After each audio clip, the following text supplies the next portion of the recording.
News, the People's Channel, Britain's news channel.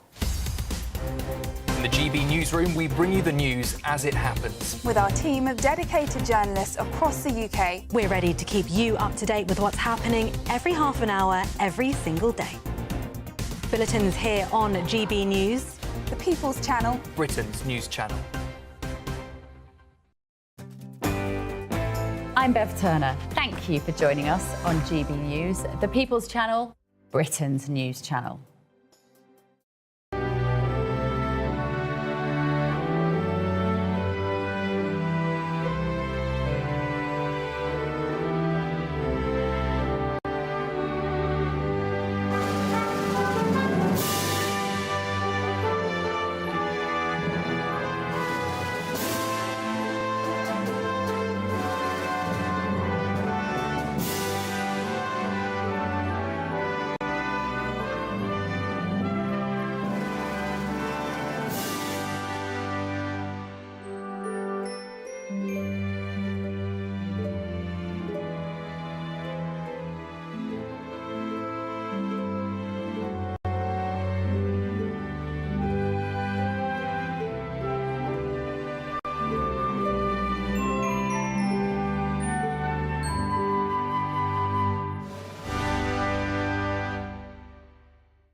Hello there, very good morning to you. Contribute or leave the country. That's the message from the Home Secretary. Yes, Shabana Mahmood will declare today the right to settle will be dependent on not claiming benefits, and migrants will also have to pass a good citizen test. But facing issues with both legal and illegal immigration, can the government get a grip on this mounting crisis? Another hammer blow for the government on illegal immigration. 125 migrants crossed the Channel in a mega dinghy, marking record numbers on a single boat. Young people who turn down a job after 18 months in benefits will face being stripped of their state handouts. Chancellor Rachel Reeves will announce today. With their conference underway, is the Labour Party in crisis? Well, Andy Burnham warns that there is a climate of fear in the party and it's shutting down debate. President Trump will host the Israeli Prime Minister today at the White House for crunch talks over a new Gaza peace plan. Consumer brand Which warns many home insurance policies do not cover accidents as standard. But don't worry, we're going to be giving you all the tips to make sure that you are covered. And sport this morning, what went from being a formality became very nerve-wracking last night, but Euro came through to win the Ryder Cup against the USA 15-13. That'll shut those fans up. After trailing St James's Park, 6 minutes to go, Arsenal beat Newcastle United to go back to second, and Aston Villa finally joined the party by beating Fulham. Some of us are waking up to foggy scenes out there this morning, but will the sunshine return? Find out in your full forecast coming up. Hello there, very good morning to you on this Monday morning. Thank you for starting your day and your week with us. I'm Eamonn Holmes. I'm Ellie Costello, and this is GB News Breakfast.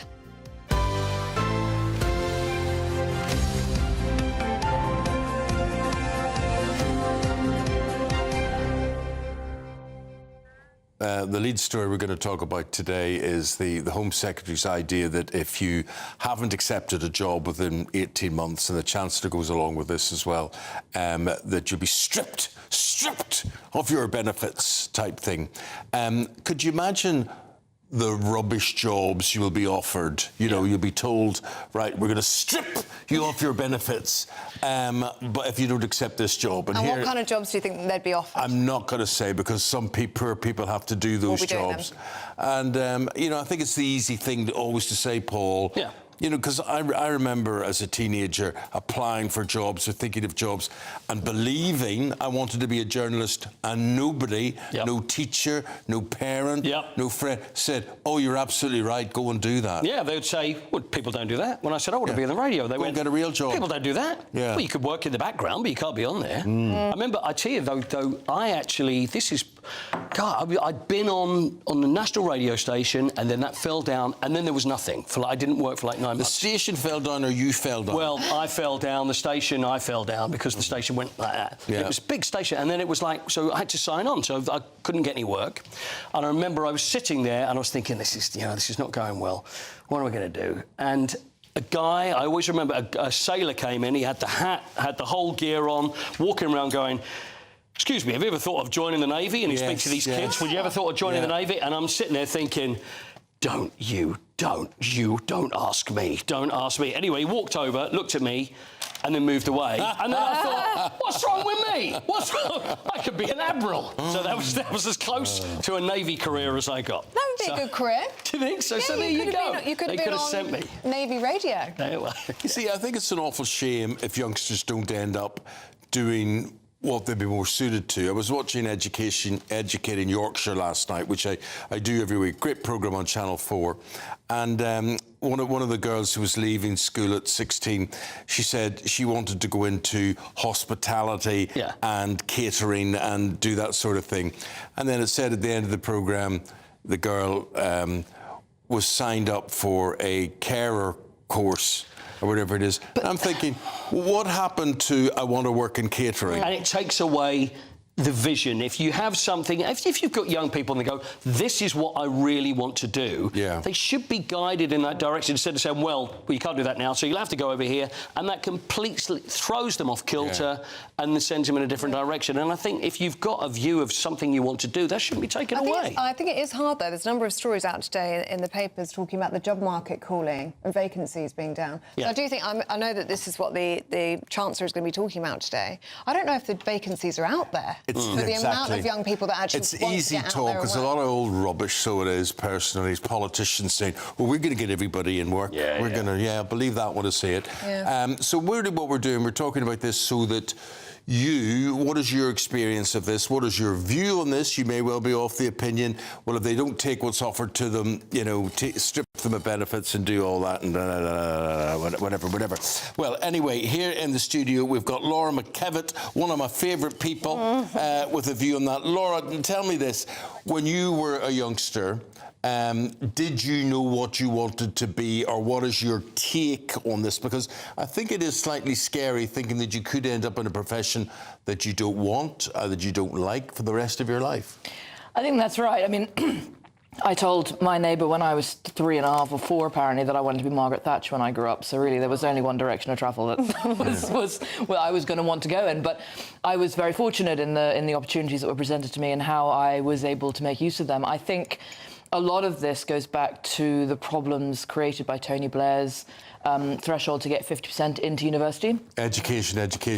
No, not education. No? I think that's a good thing to go for. It's the 50% to university thing that I think might have been problematic in the long run. When you have school leavers, they broadly fall into 3 categories. I would like to go and study Ovid, or be an architect, or be a doctor. Yeah. There's the second group, which is, I know I'm not fully cooked yet, but I never want to study Ovid. I don't want to be a doctor. I don't want to be an architect. And you've got the I never want to pick up a book ever again. I don't want any further training. When you try and push 50% into university, you only take from the second group, because the third group don't want to be there anyway. And that second group is your technical expertise group, who possibly should have been encouraged into something else. We now have, I think the last figure I read was 600,000 graduates on universal credit. I think there's a really good argument in favour of the fact that perhaps some of them shouldn't have gone to university and should have gone a more technical route. And perhaps the education system should be recalibrated to support the benefits of a technical education if that is the route that is most suited to you.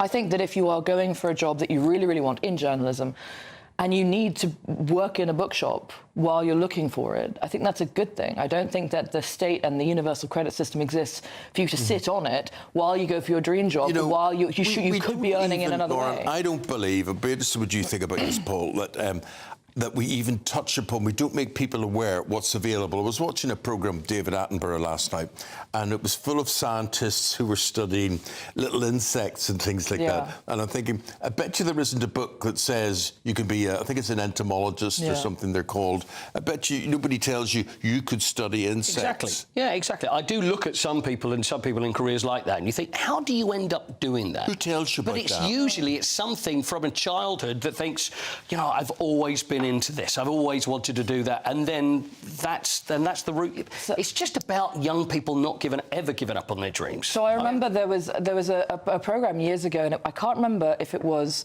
one of the Dimblebys or one of the Attenboroughs, but it was one of the two families where the guy was saying that he had been encouraged at grammar school into that more scientific, what used to be viewed as like the secondary route, rather than the high sort of Oxbridge academic route. And that's how he'd ended up in the science field, was because, you know, he'd been encouraged into that route.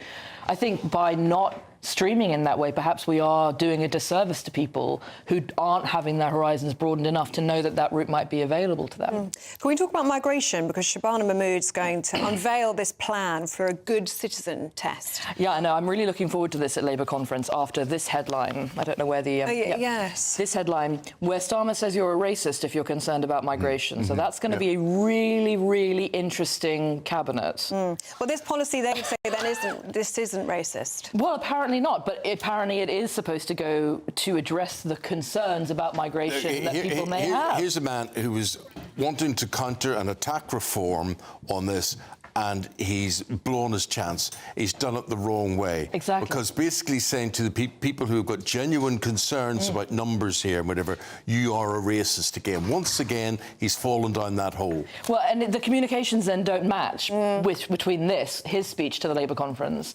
and Shabana Mahmood's speech to the Labour conference coming today, where she is talking about putting controls on migration. And deportations. I'm a fan of hers. I think she's the most conservative Home Secretary we've had in a long time. A lot of the proposals being put forward today, I cannot, for the life of me, understand why a Conservative in the Home Office for 15 years was not putting these forward. You know, ILR, indefinite leave to remain, being extended to the qualification for 10 years. You have to be a net contributor. Your English has to be to a much higher standard than just an automatic box tick that pushes you over the line. All of these things were things that, in theory, we could have done. And to a lot of people, that would just sound like common sense. Absolutely, and I cannot understand why it is that it's the Labour Party scared about reform putting these in place when the Conservative Party was in government for as long as it was and didn't do anything like this. I also think the route between indefinite leave to remain and citizenship needs to be looked at. I don't know that this goes far enough at looking at that. Obviously, as someone who comes from a Welsh political background, I would argue that if you speak good enough Welsh rather than good enough English, that should be a qualification, although the Welsh Secretary has yet to respond to my letter on that earlier this year. I think that a lot of these sentiments are really, really good, but I fail to understand how you make the good citizenship judgment. And they're saying that if you've made an extraordinary contribution, then you can get it faster. Those are the things I think are going to be held up in the courts, because how is the government making the judgment call on this? Is the Home Secretary sitting in front of 100,000 applications a year going, yes, I think you're a good egg and I think that you're not? And who's checking on who's volunteering? Exactly. And what kind of volunteering are we talking about? And is there a national standard for that? You know, it's very hard to be able to create a minimum standard, a minimum threshold for what you might meet there in the are you a good egg category. I don't disagree that you should be a good egg if you're coming here, but how do you judge it? You'll not convince me that there will be a department within the civil service who will be ready to tick the boxes and say, she's a very good volunteer, that's going to be OK. They won't care less. No, and I think that the box ticking that they have now is easy and the box ticking that's being proposed is hard. Yeah. And I think that the leap from one to the other is going to be very difficult to achieve within the Home Office. Do you think the party will even get it through? I mean, look at welfare cuts. Well, this doesn't appear to have sort of a financial penalty attached to it. And the welfare cuts issue was one where people were saying, well, our voters aren't going to stomach this and, you know, why aren't we putting the hammer down in other areas? That's where the argument about a wealth tax, wrong as it is, were coming forward instead. You know, why isn't the hammer coming down on taxation rather than state cuts? This is mostly about the administration of a system rather than the cost of a system. Hopefully it should bring the cost of a system down if it works well. But as for what's being announced, I think we have to consider that this is for a party conference speech rather than, a policy paper that's going to the House itself. So there's a lot of meat that still has to be put on the bones to this. But I wonder how well this is going to go over with some Labour voters who are more pro-migration from the Labour membership point of view, and this is a speech to membership, versus how this is going to go in places like the Welsh Valleys, where they are having their lunch eaten by both Reform and Plaid Cymru. And a lot of this in the next 6 months will be about whether or not Labour can hold on to Wales in that Senedd election next year, when they have had a victory in each election since universal suffrage. And it doesn't look like they're going to have that position hold into May next year. Lauren, I'm looking at this super dinghy. The what? It's Mega the largest. dinghy, yeah. It's the largest ever boat that has been launched to carry migrants or so. 1,300 of them arrived this weekend. 125 can easily fit on this super dinghy here. Now, Zia Yusuf, who's the former party chairman of Reform, he says the only place Labour is driving innovation is in the illegal dinghy market. Do not complain or Starmer will call you a racist. That's a good line. I think that a super dinghy is the natural progression from your only attempt at stopping the boats being, can we slash them on the way out of France? Can we, if your only option for stopping them is can we try and stop these boats from functioning at all, they'll build bigger and better boats. There has to be a better way of stopping them. There has to be a better way of stopping people getting into boats to begin with. The Prime Minister isn't exactly wrong in the need to break down the organised crime network supporting this, because it is a crime network that is getting people across the channel, and we see that when it comes to the people who then take illegal work here in order to pay off the people smugglers. Not only are they not breaking down those networks doing that, they seem to be growing. These networks seem to be cocking two fingers up and saying, you think you can stop us? Look at this, baby. And it's like whack-a-mole, isn't it? Yeah, you take out one criminal gang, another one would appear. As I've said on this programme before, the French are turning around to us and saying, you have too many incentives to be here. We haven't clamped down on the sort of, not the benefits, because that's a very loaded word, but the incentives for people to want to come here. And that's making the French struggle with being able to stop people getting into boats to begin with because of the numbers involved. And when the French are telling you that you aren't doing enough, I think the answer has to be you need to do more. And I think that there is a very big conversation that has to be had across Europe that I think a lot of people in Europe at government level are willing to have now about what is the definition of a refugee, what is the definition of an asylum seeker, a possible new classification for economic migrant. A lot of the definitions we're talking about come from an era where the cost of transportation from parts of the world was so much higher. And now that it's lower and there's more countries reaching middle income status, we have to reassess what those definitions are. The final thing I want to ask you at home, who are listening or watching, what is the definition of you? If you believe mass migration should come to an end, Labour is saying that you're a racist. Will you accept that, or do you not accept that? Let us know. Have your say this morning. Lauren will be back at 7 o'clock and we'll talk to her again. Thank you very much indeed. Now, at 16 minutes past 6, President Trump is set to host Israel's Prime Minister Benjamin Netanyahu at the White House today, with hopes of finalising a peace deal in Gaza. The two leaders are reportedly close to agreeing on a settlement to end the war. That's following talks between Americans and Benjamin Netanyahu. Well, while there are signs of optimism for a peace plan, questions lie over whether Hamas will agree to all of this. Well, we're joined now by Chairman of Republican Overseas, Greg Swenson. Morning to you, Greg. How do you think this meeting is going to go today? Well, I'm optimistic. I don't think the president would have leaked it or made that comment the other day if there wasn't some real optimism here. So, but, again, with the usual caveat that you never know with Hamas, and these things could blow up at the last minute if they, as you pointed out, if they refuse some of the most obvious conditions, which and laying down their arms, returning the hostages. That's the most important thing. But the conditions on Netanyahu from his own people, from people within Israel. How do you think he is empowered to make a deal, if at all?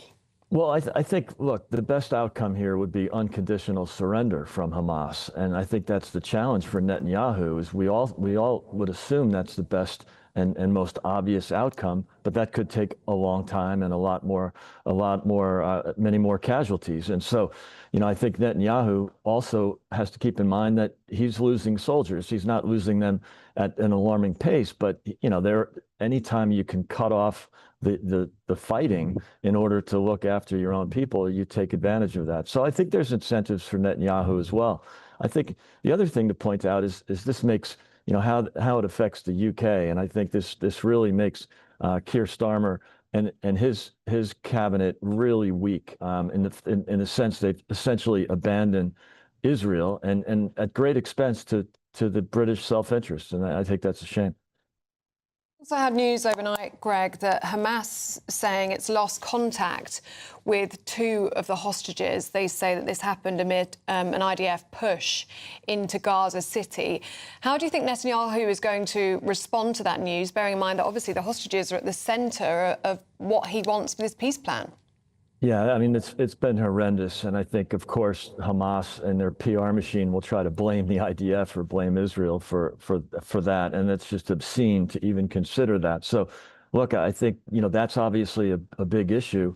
And anytime, anyone tries to argue in defense of Hamas or in defense of Gaza, you have to point out that they have been keeping these hostages, since October of 23. It's really sick that they continue to do that, and we shouldn't be surprised that there'll be more, potentially more dead hostages than alive. Greg, we've got to leave it there. I've enjoyed talking to you and marvelling at your background. That isn't Croydon we're looking at anyway, we know that much. No. Lake Como, Italy. Yeah, Lake Como. Yeah. You've come to Italy. Anywhere. Wish you were here. Well, so do I, believe me. So do I, we wish it too. You enjoy your stay there. Thanks for taking the time out and speaking to us this morning. Appreciate it, Greg. Thank you very much. Thanks, Greg. Thank you. So this is what we need to do. We need to have a chat to the bosses after this show. Yeah. We say we'll take the show to Lake Como. Yeah, good idea. I think it's a good idea. Yeah. I don't know how we'll link it to GB News, but we'll find a way. We'll find a way. We'll find a way to do it. I bet the weather's good there. The weather's interesting. I've got an interesting weather question to ask you after we hear from Tom Morgan. There's a lot of mist about, right? Like, the stuff you see in sort of Sherlock Holmes films and things like that. There's a lot of that about. What causes it? Let's talk about that after this with Tom.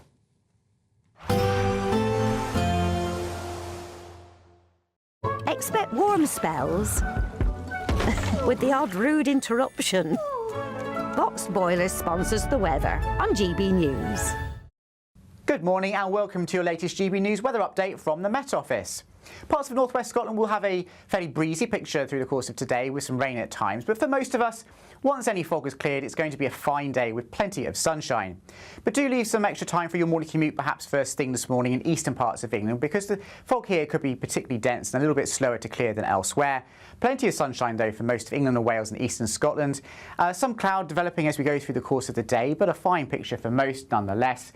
Brightening up across parts of Northern Ireland as well after some morning patchy rain. And generally temperatures around average for the time of year, but feeling a little bit warmer than on Sunday, particularly in the south. But as we go into this evening, we might well see a little bit of late brightness developing across western parts of Scotland after a fairly wet much of the day. But the rain in the north and the east, even here, quite light and patchy, so not a particularly wet or soggy evening to come here. Some late evening brightness also perhaps across Northern Ireland, although the sky is fairly milky with that high-level cloud coming and going, and similar so across England and Wales, so a mixture of cloud and clear spells as we begin the evening. As we go through the course of tonight, it's going to stay largely dry across England and Wales, a mixture of cloud and lengthy clear spells. So once again, perhaps one or two isolated fog patches developing in the countryside and turning a little bit chilly, but not as cold as it was on Sunday night. Further north and west, though, that southerly breeze strengthening, so turning quite breezy here. And look at these lows, 11 to 13 degrees Celsius, so a very mild night to come for many parts of Scotland and Northern Ireland. It does mean, though, that Tuesday is going to be quite a cloudy and breezy picture up here. So outbreaks of rain off and on, mostly across western Scotland and parts of Northern Ireland, but perhaps fairly soggy at times across parts of the higher ground areas of western Scotland and Dumfries and Galloway. Some rain for Cumbria as well, but many parts of England and Wales largely dry with sunny spells, and temperatures above average for most of us, 19 or 20 in the south and 17 in the north. Expect warm spells with the odd rude interruption. Box Boilers sponsors the weather on GB News. So I was on my way home last night and I was going through a park and whatever, and they stopped playing that music, please. And I meant to say, but she's not going to play that music, but she did play that music. There we go. And anyway, there's all one side of the road is covered in mist, right? Like spooky. Hounds of the Baskerville type thing. And the other side isn't.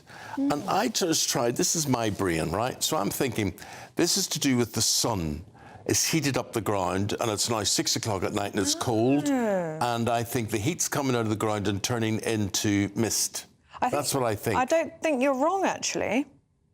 So, mist forms when invisible water vapour in the air cools and condenses into tiny visible water droplets. It is the same thing as fog. The only difference is the visibility.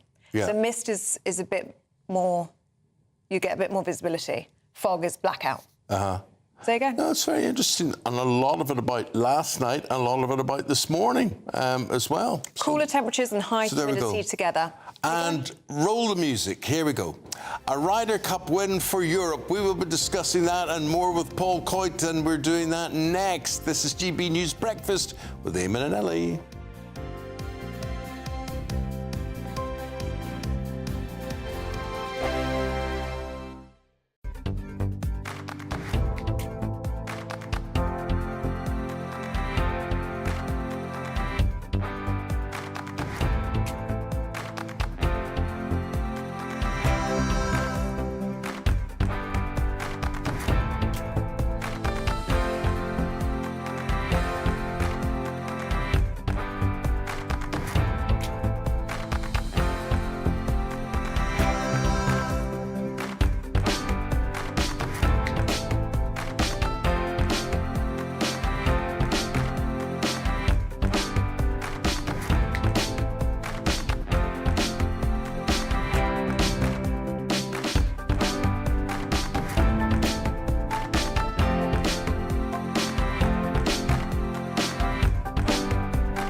Decisions made in Washington aren't just shaping America, they're shaping Britain too.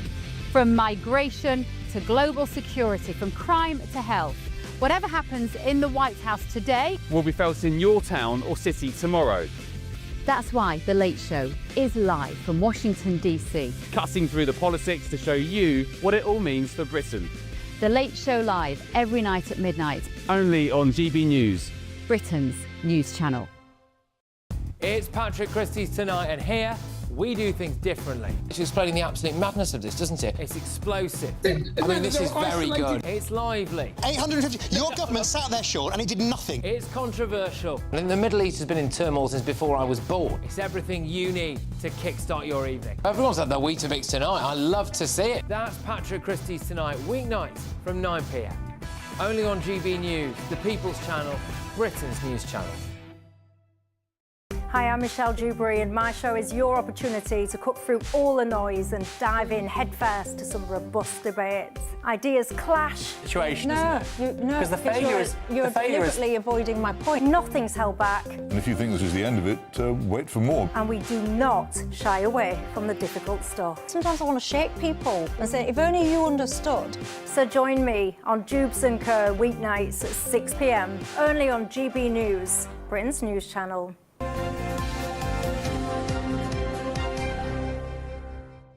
Very shortly, we're going to be talking about the behaviour of the American crowd at the Ryder Cup over the weekend, which, in my opinion, Paul, was disgraceful. Oh, it was unbelievably bad. Yeah. Bad sportsmanship. Very, very bad. Well, here's something good. This is the Great British Giveaway. It is whopper dopper. It doesn't get much better than this. Have a go. It's our biggest, greatest Great British giveaway to date. Your chance to win a prize package worth over £104,000. You could be driving away with this brand new Benamar Primero motorhome. With thanks to Marquis Leisure, this 4-berth home from home comes complete with integrated kitchen and bathroom areas, sky view roof light, and has all the tech you'd expect from the latest 2025 model. We'll also give you an incredible £30,000 in tax-free cash to make sure any adventures in your motorhome are taken in style. For another chance to win, text WIN to 63225. One entry costs £2.50 plus one standard network rate message. Or text BONUS to 63225. 5 entries cost £5 plus one standard network rate message. Go to gbnews.com/win. Entries start at £2.50. Call 0903 686 3232. Calls cost £2.50 plus your network access charge. Or post your name and number to GB16 PO Box 8690 Derby DE1 9TT. UK only. Entrance must be 18 or over. Lines close at 4 p.m. on the 31st of October. The winner will be contacted live on GB News, week commencing 10th November. Please check the closing time if listening or watching on demand. Good luck. Good luck. Now it's time to go through the latest sports news with Paul Coit, who's here with us. Ryder Cup. I love it, and it's so exciting, and I've been looking forward to it, and I've probably watched every ball hit from Friday to Saturday to last night. But the problem is when you have live sport that's in America and when you've got to get up at 3 o'clock in the morning... It's a decision to make, and you decided to stay up. Couldn't leave it. There was no chance. Often you think, well, you know what, I'll go to bed and see what happened in the morning. There was no way I was going to leave this. Before the singles, so we had Friday and Saturday, went very, very well for Europe. This is in the 4 balls and the foursomes. So they were 11.5 to 4.5 up. And then it went a bit pear-shaped on Sunday, didn't it? It did. It did. How much of you did you see much of it, Eamonn, as well? Yeah. It was just incredible. Then, when it came to the singles, see, the thing is, the difference is Europe have a fantastic team mentality, whereas the States don't. They're all individuals. And they got paid. $500,000 or whatever. Yeah. It's outrageous. So it takes away from the whole team thing. But this, in my opinion, is the reason why America then turned it round yesterday, because they're all individuals. And then it came to the singles. So then we've got... So Justin... And it all went down to the last. Justin Rose lost on the 18th. Tommy Fleetwood lost on the 18th. Then John Rahm lost. And then we had Matt Fitzpatrick tied with Bryson DeChambeau, even though he was 5 up after 7 holes. And where you get the colours, either red for America or blue for Europe, they were going red, another one. And it looked almost like the States were going to actually turn this around, and it'd be the biggest comeback ever. Well, it came to Shane Lowry, who then tied Russell Henley on the 18th to retain it, and then they went on and got a couple more points. Incredible. And ended up winning. But we only won one singles game. Only won one game. Wow. Out of the whole lot, out of the 12, there was only one that won. Yeah. I was very proud of Rory McIlroy, who turned around and gave lip back to the crowd. Yeah, he did. Yeah, he did. Now, you know, golf is a gentleman's game, and you're not supposed to be doing all that sort of stuff, whatever it is. But they started it. Well, I think it's the only sport where if it was football, if you were getting barracked, and a footballer turned around and went, to you too, yeah, they'd probably get fined for it. But I think everybody applauded Rory because Rory McIlroy was the subject of just unbelievable abuse. We knew it was going to be bad, didn't we? We knew it was going to be bad in New York. But the level of it was personal, it was nasty. It gets me, Paul, because you know, as a golfer, I mean, how restrictive clubhouses are and the rules on the course are, and it can be very restrictive. Really snobby as well. Really snobby. And the rules are absolutely sacrosanct when it comes to everything that goes on, and etiquette is really important. But they were just going for it. A lot of the American fans just thought it was just open season, so therefore they would work for the Americans. But Rory, I do want you to hear what Rory said, because Rory was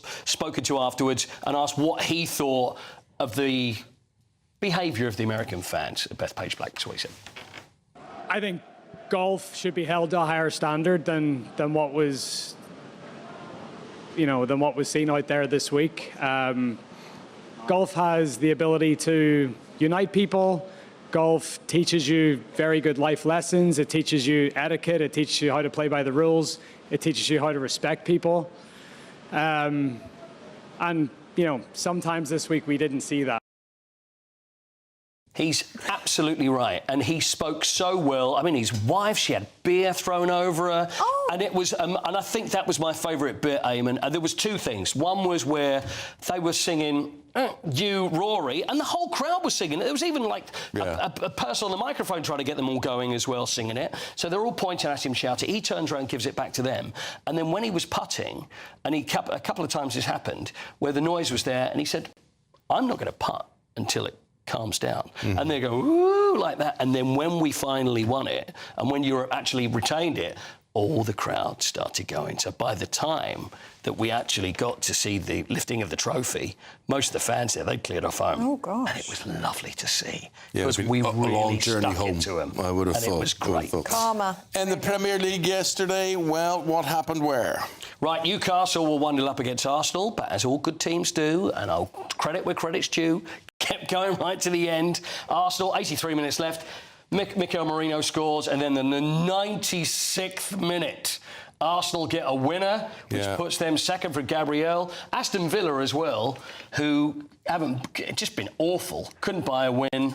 Maybe things are changing for them because they beat Fulham 3-1 at Villa Park. So maybe things are on the turn for Aston Villa. So they look a little bit better as well. Free diving. What have you got to show us? Yeah, we've spoken about free diving before. This is a scary sport. This is where you just dive down and hold your breath and just see how deep you can go down. Because it's all very well going one way, but then you've got to hold your breath to go back up. Go back up again, yeah. Have a little look at this. This is in Cyprus. 39 female divers from 27 countries took part in this. Katerina Saduska, who's the world record holder, I'm sure you've seen her work, 75-metre dive. And then the men's was Petar Clover from Croatia, 88 metres down. See, look, they're going down there, and then those listening on the radio, there's not a lot to see apart from someone facing downwards. It gets very black and very dark and very cold, and they just hold on to a rope and just keep going, but then you've got to time it because then you've got to go back up. Ooh. And also, you've got to go back up very slowly because you don't want to get the bends, the old thing in the brain, which is really dangerous. I've seen people pass out. There's people that have died doing this. Just the scariest sport. I think it's very similar to when I dived down to the 6-metre part of the Harold Hill swimming baths back in 1983 in my pyjamas. Oh, yeah, I actually do that. As long as you have to pick up a weight from the bottom. That's right, yeah, very similar. In your PJs? Yeah, exactly, same thing, just a bit deeper. We can relate to that feeling. Well, can you relate to the autumn harvest? Because that's the time of the year it is. It's otherwise known as Michaelmas in the Christian calendar, the Harvest Festival, and features as part of our daily reflection. The GB News Daily Reflection. My name's Marcus Mack. I'm a vicar in the Church of England. Dogs are incredible animals with incredible senses. They can smell and hear things that we cannot sense. There is another world out there, physical realities that are out of our reach, which raises the question, could there be spiritual realities that we are unaware of? The Bible opens up for us an unseen world where angels exist and serve God in various ways. In the Christmas story, the angel Gabriel came as a messenger from God to tell Joseph and Mary about their baby son, Jesus Christ. In the book of Daniel, an angel came as a protector to shut the mouth of lions, saving Daniel from being eaten alive. After Jesus' 40 days of temptation and fasting in the wilderness, angels came as ministers to support the weakened Son of God. When Jesus was born, angels appeared to praise and worship God, saying, "Glory to God in the highest heaven, and on earth peace to those on whom his favor rests." We see angels as messengers, protectors, helpers, and worshippers. Here's a verse to reflect upon in relation to how angels serve us. Are not all angels ministering spirits sent to serve those who will inherit salvation?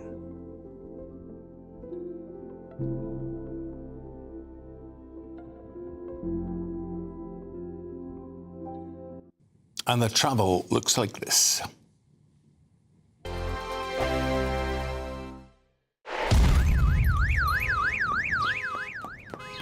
Crash Law 24 sponsors GB News Traffic and Travel Report. This is the latest AI travel news from gbnews.com.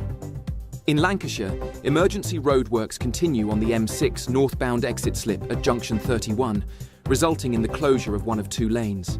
In Rotherham, the M18 slip road leading to the M1 northbound is undergoing roadworks causing all lanes to be shut. Birmingham faces significant disruptions on the M6 northbound between junction 5 and junction 6, where 3 out of 4 lanes remain blocked due to essential roadworks. Northamptonshire experiences lane closures on the A45 eastbound exit slip to the A508 for emergency barrier repairs. In Oxfordshire, the A34 southbound exit slip to the A4185 is fully closed due to roadwork. Crash Law 24 sponsors GB News Traffic and Travel Report.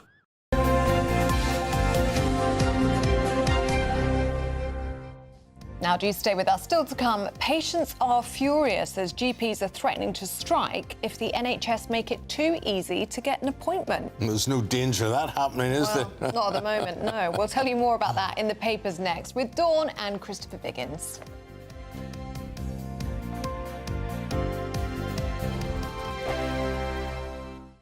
Welcome back to Britain's Newsroom with Andrew and Beth. Hello everyone, Patrick Christie is here. I'm Michelle Duke, Britain's News Channel. Access the stories that matter to you. Take the GB News family with you on any device. And as long as you have an internet connection, tune in to GB News anywhere on the planet or beyond. GB News, the People's Channel, Britain's News Channel. Miriam, you can't be serious. Scrapping the triple lock on state pensions? Madness. Andrew, we just can't carry on pretending. The numbers just don't add up. We've got to be honest with people. We've got to face the facts. That's what people want. Well, that's what you get on GB News and on Britain's Newsroom. Lively debates, lively conversation. Britain deserves a newsroom that puts the facts and your voice first, and we're not afraid to hold power to account. And each other. So join me, Andrew Pearce. And me, Miriam Gates, for Britain's Newsroom, weekdays from 9:30 on GB News. The People's Channel, Britain's News Channel. Decisions made in Washington aren't just shaping America, they're shaping Britain too.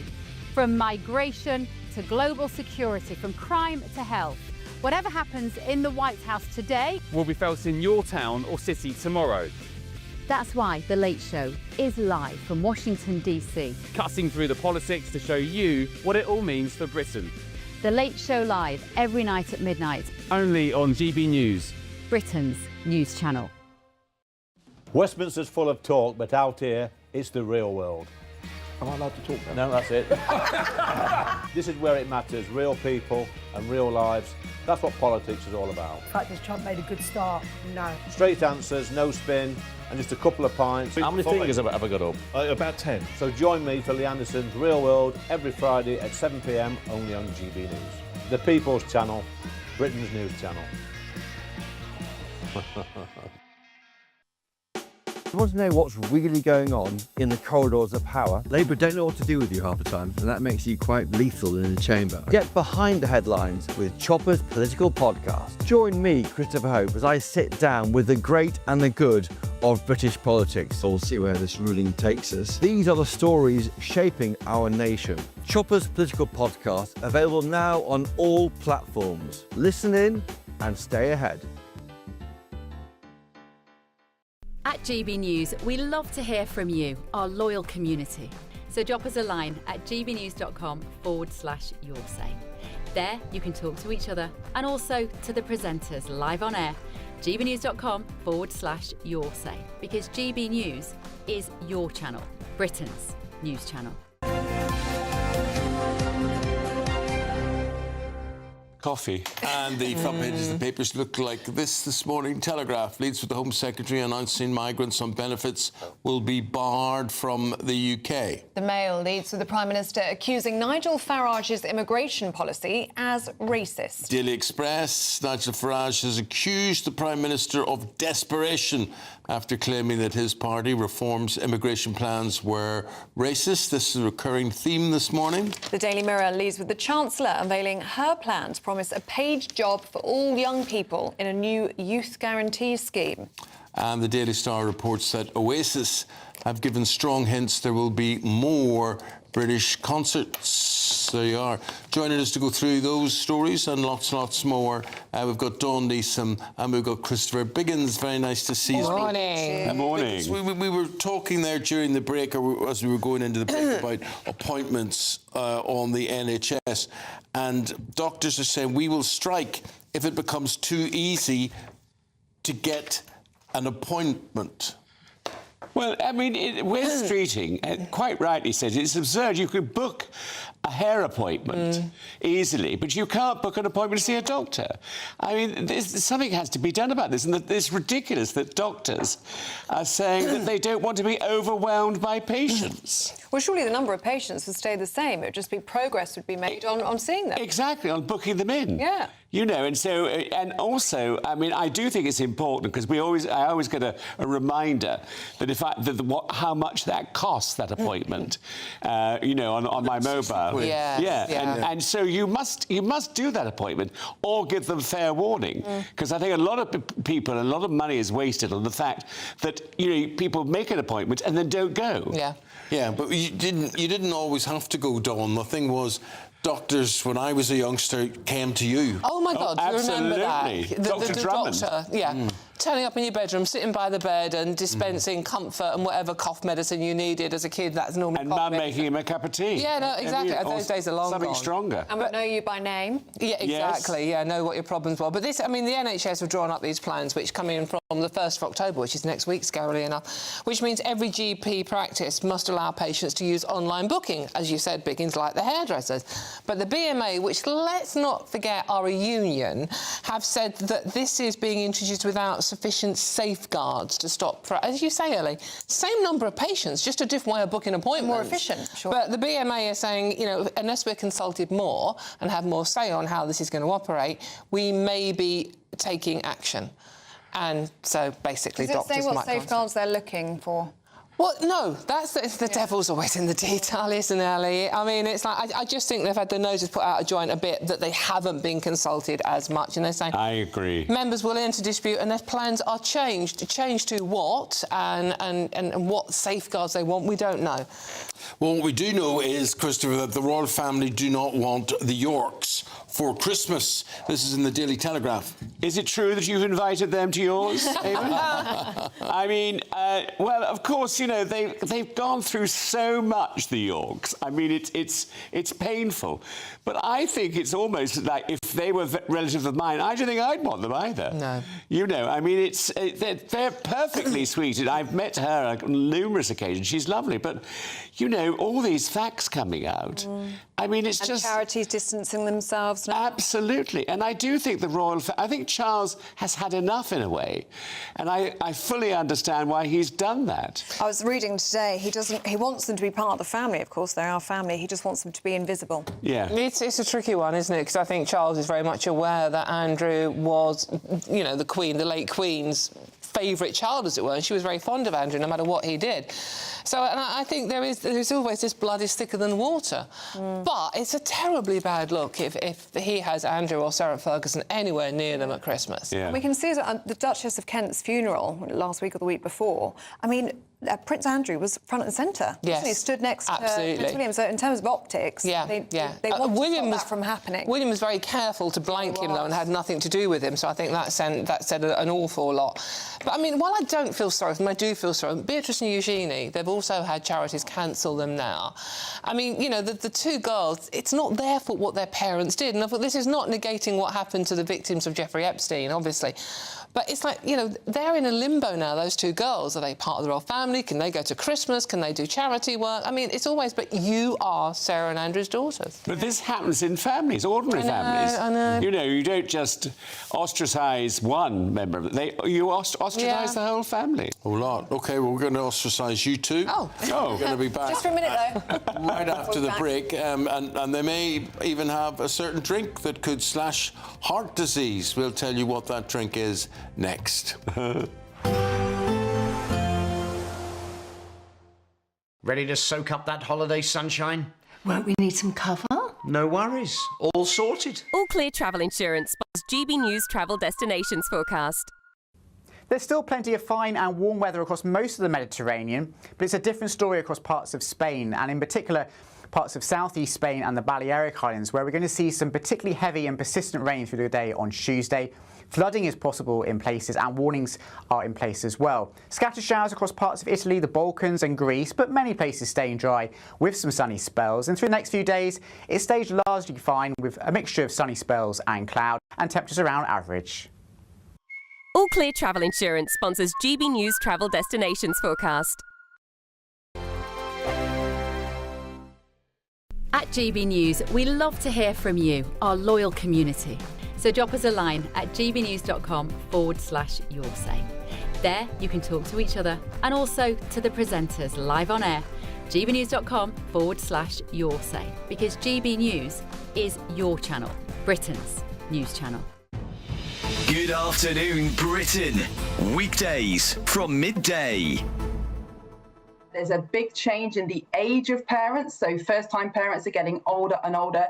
There's been a significant increase in the number of men over 60 becoming fathers, a 15% increase in just 1 year, and an increase in the number of babies born to foreign parents. But what's really, really concerning is that what's called the total fertility rate, that's the average number of babies that each woman has over her childbearing life, has gone down again, and it's now at a record low, just 1.41 children on average per woman. And of course, we need about 2.1 to have a stable population. Now, a lot of people think, well, why don't we want the population to decline? We've been warning about burgeoning population for 50, 60 years now. But I think the really important factor to consider here is it's not really the overall size of the population that matters so much as the proportion of young to old, because that is what we need in order to have enough people working, enough people paying taxes to support people who are retired, to support people who are sick. And that is going down and down and down with huge economic consequences. Do the figures divide it so that they can say whether the children are of African heritage or of this or of that? Does it tell you those sorts of statistics as well? And if so, what are the... What are they? Yes, so we know the nationality of mothers who give birth. And in terms of foreign mothers, the greatest number of babies are born to women of Indian and Pakistani heritage. So they are the biggest numbers, the biggest nationalities. But I think what's really important to note is that even with the huge and unpopular levels of immigration that we've had, even with those levels, the birth rate is still falling and the ratio of young to old is still going down. GB News, the People's Channel. Join me, Nana Akweer, for an informative, interactive news programme with a difference. It's fun. No, he didn't say that, though. I'm so surprised. I think there's an element of truth to that. Join me from 3 p.m. every weekend, only on GB News, Britain's news channel. In the GB Newsroom, we bring you the news as it happens. With our team of dedicated journalists across the UK, we're ready to keep you up to date with what's happening every half an hour, every single day. Bulletins here on GB News, the People's Channel, Britain's news channel.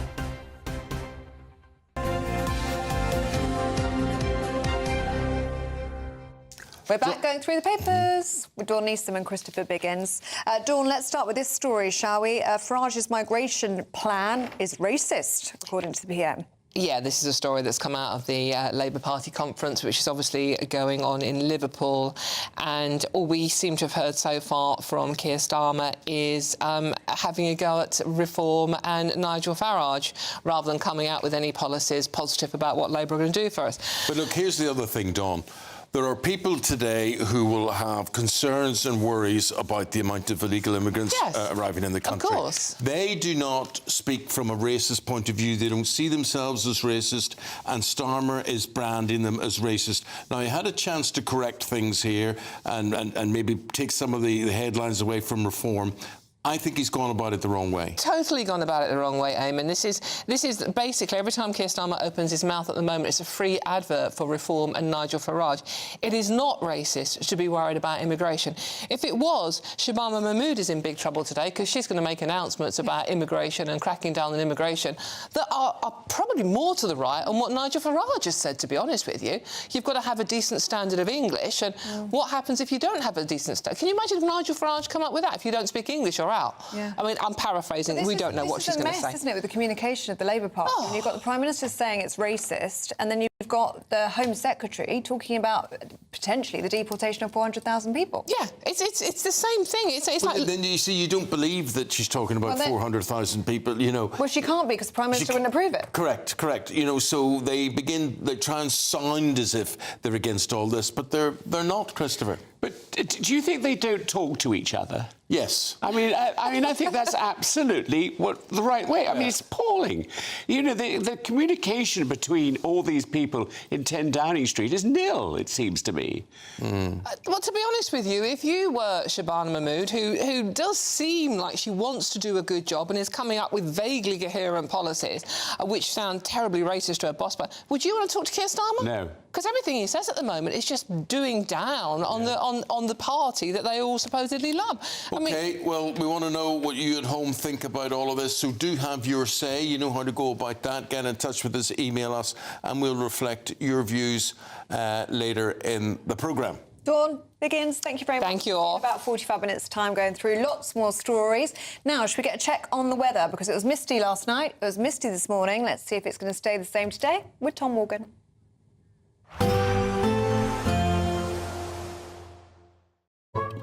Today's outlook: cool, calm and completely horizontal. Boxed Aircon sponsors the weather on GB News. Good morning and welcome to your latest GB News weather update from the Met Office. Parts of northwest Scotland will have a fairly breezy picture through the course of today, with some rain at times, but for most of us, once any fog is cleared, it's going to be a fine day with plenty of sunshine. But do leave some extra time for your morning commute, perhaps first thing this morning in eastern parts of England, because the fog here could be particularly dense and a little bit slower to clear than elsewhere. Plenty of sunshine though for most of England and Wales and eastern Scotland. Some cloud developing as we go through the course of the day, but a fine picture for most nonetheless.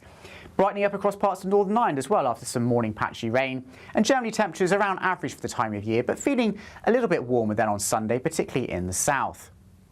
But as we go into this evening, we might well see a little bit of late brightness developing across western parts of Scotland after a fairly wet much of the day, but the rain in the north and the east, even here, quite light and patchy, so not a particularly wet or soggy evening to come here. Some late evening brightness also perhaps across Northern Ireland, although the sky is fairly milky with that high-level cloud coming and going, and similar so across England and Wales, so a mixture of cloud and clear spells as we begin the evening. As we go through the course of tonight, it's going to stay largely dry across England and Wales, a mixture of cloud and lengthy clear spells. So once again, perhaps one or two isolated fog patches developing in the countryside and turning a little bit chilly, but not as cold as it was on Sunday night. Further north and west, though, that southerly breeze strengthening, so turning quite breezy here. And look at these lows, 11 to 13 degrees Celsius, so a very mild night to come for many parts of Scotland and Northern Ireland. It does mean, though, that Tuesday is going to be quite a cloudy and breezy picture up here. So outbreaks of rain often on, mostly across western Scotland and parts of Northern Ireland, but perhaps fairly soggy at times across parts of the higher ground areas of western Scotland and Dumfries and Galloway. Some rain for Cumbria as well, but many parts of England and Wales largely dry with sunny spells, and temperatures above average for most of us, 19 or 20 in the south and 17 in the north. Today's outlook: cool, calm and completely horizontal. Boxed Aircon sponsors the weather on GB News.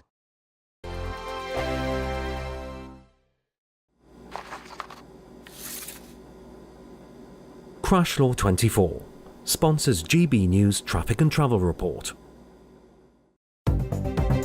Good morning. This is the latest AI travel news from gbnews.com. The M8 has been reduced in both directions between junctions 24 and 27 due to long-term maintenance. A speed limit of 40 miles per hour is in place, so anticipate possible delays. On the M25, an accident between junction 5 and 6 closed 3 out of 4 lanes, causing 30-minute delays with normal conditions anticipated between 8:15 and 8:30 this morning. Furthermore, on the M25 clockwise at junction 30, a road incident has closed 1 of 3 lanes. And on the trains, Northern buses are replacing trains between Corkickle and Whitehaven. For more travel news, go to gbnews.com. Crash Law 24 sponsors GB News Traffic and Travel Report. You could bank an incredible £30,000 in tax-free cash to spend however you like. And if that wasn't enough, you'll also get to drive away in this brand new motorhome. This brand new 2025 Benimar Primero could be yours. It comes with all the mod cons you'd expect from a vehicle worth over £74,000 and comfortably sleeps 4 people. This prize package is worth over £104,000. For another chance to win, text WIN to 63225. One entry costs £2.50 plus 1 standard network rate message. Or text bonus to 63225. 5 entries cost £5 plus 1 standard network rate message. Go to gbnews.com/win. Entries start at £2.50. Call 0903 686 3232. Calls cost £2.50 plus your network access charge. Or post your name and number to GB16 PO Box 8690 Derby DE1 9TT. UK only. Entrance must be 18 or over. Lines close at 4 p.m. on the 31st of October. Please check the closing time if listening or watching on demand. Britain was once the envy of the world. But look around. A nation that no longer knows what it is or where it's going. A country that's broken. How do we fix Britain? How do we bring it back? Friday night with Matt Goodwin at 8 p.m. only on GB News. At GB News, we love to hear from you, our loyal community. So drop us a line at gbnews.com/yoursay. There you can talk to each other and also to the presenters live on air. gbnews.com/yoursay, because GB News is your channel, Britain's news channel. Join me, Nana Akweer, for an informative, interactive news programme with a difference. It's fun. No, he didn't say that, though. I'm so surprised. I think there's an element of truth to that. Join me from 3 p.m. every weekend, only on GB News, Britain's news channel.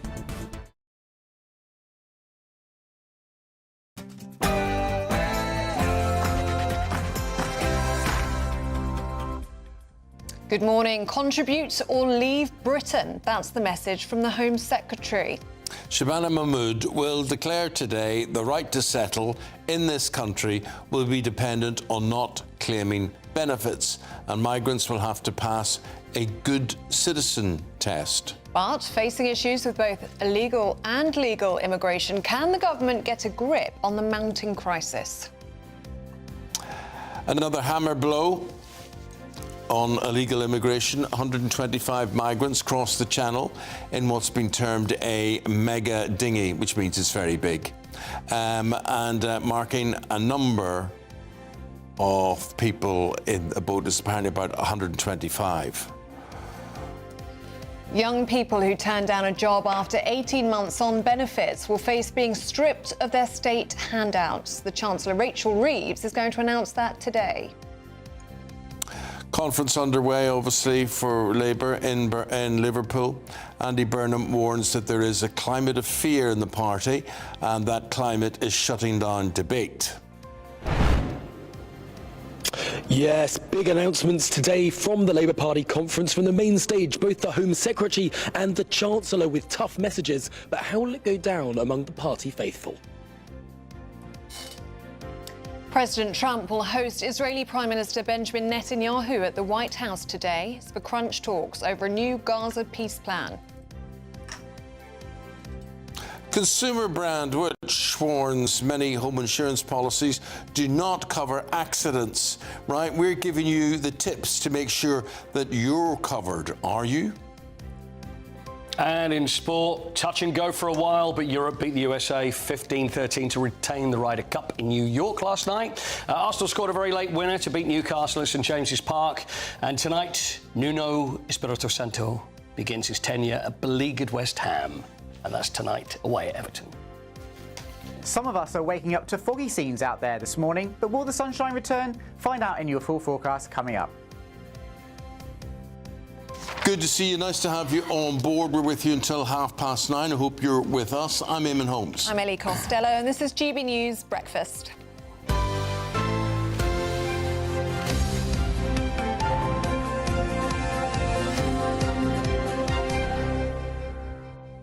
I'm trying to find the story I saw this morning. I will find it. How drinking 10 cups of tea a day cuts your chance of a heart attack by a lot. Oh, here it is. 1.2 litres of tea. Imagine how much that is. Cuts the risk of heart disease by 16%. OK, so you won't die of a heart attack. What will you die of? Drinking 16 cups of tea a day. It's a lot, isn't it? Yeah, compared to non-tea drinkers, that's a lot of tea. So coffee, no. Well, last week tea, we told yes. coffee's good. Right, OK. I think it changes by the minute. Tea first thing in the morning, tea in the afternoon, but the rest of the time I've always got this work thing, always coffee at work. Yeah. Never get a good cup of tea at work. Coffee wakes you up, so I just have black coffee on the go until about midday. And then move into tea, because tea's like a cuddle. It's a comfort, isn't it? Yeah. Then tea in the afternoon. Couldn't care less. And I you never don't drink drank anything? It. No. I was going to say, I don't...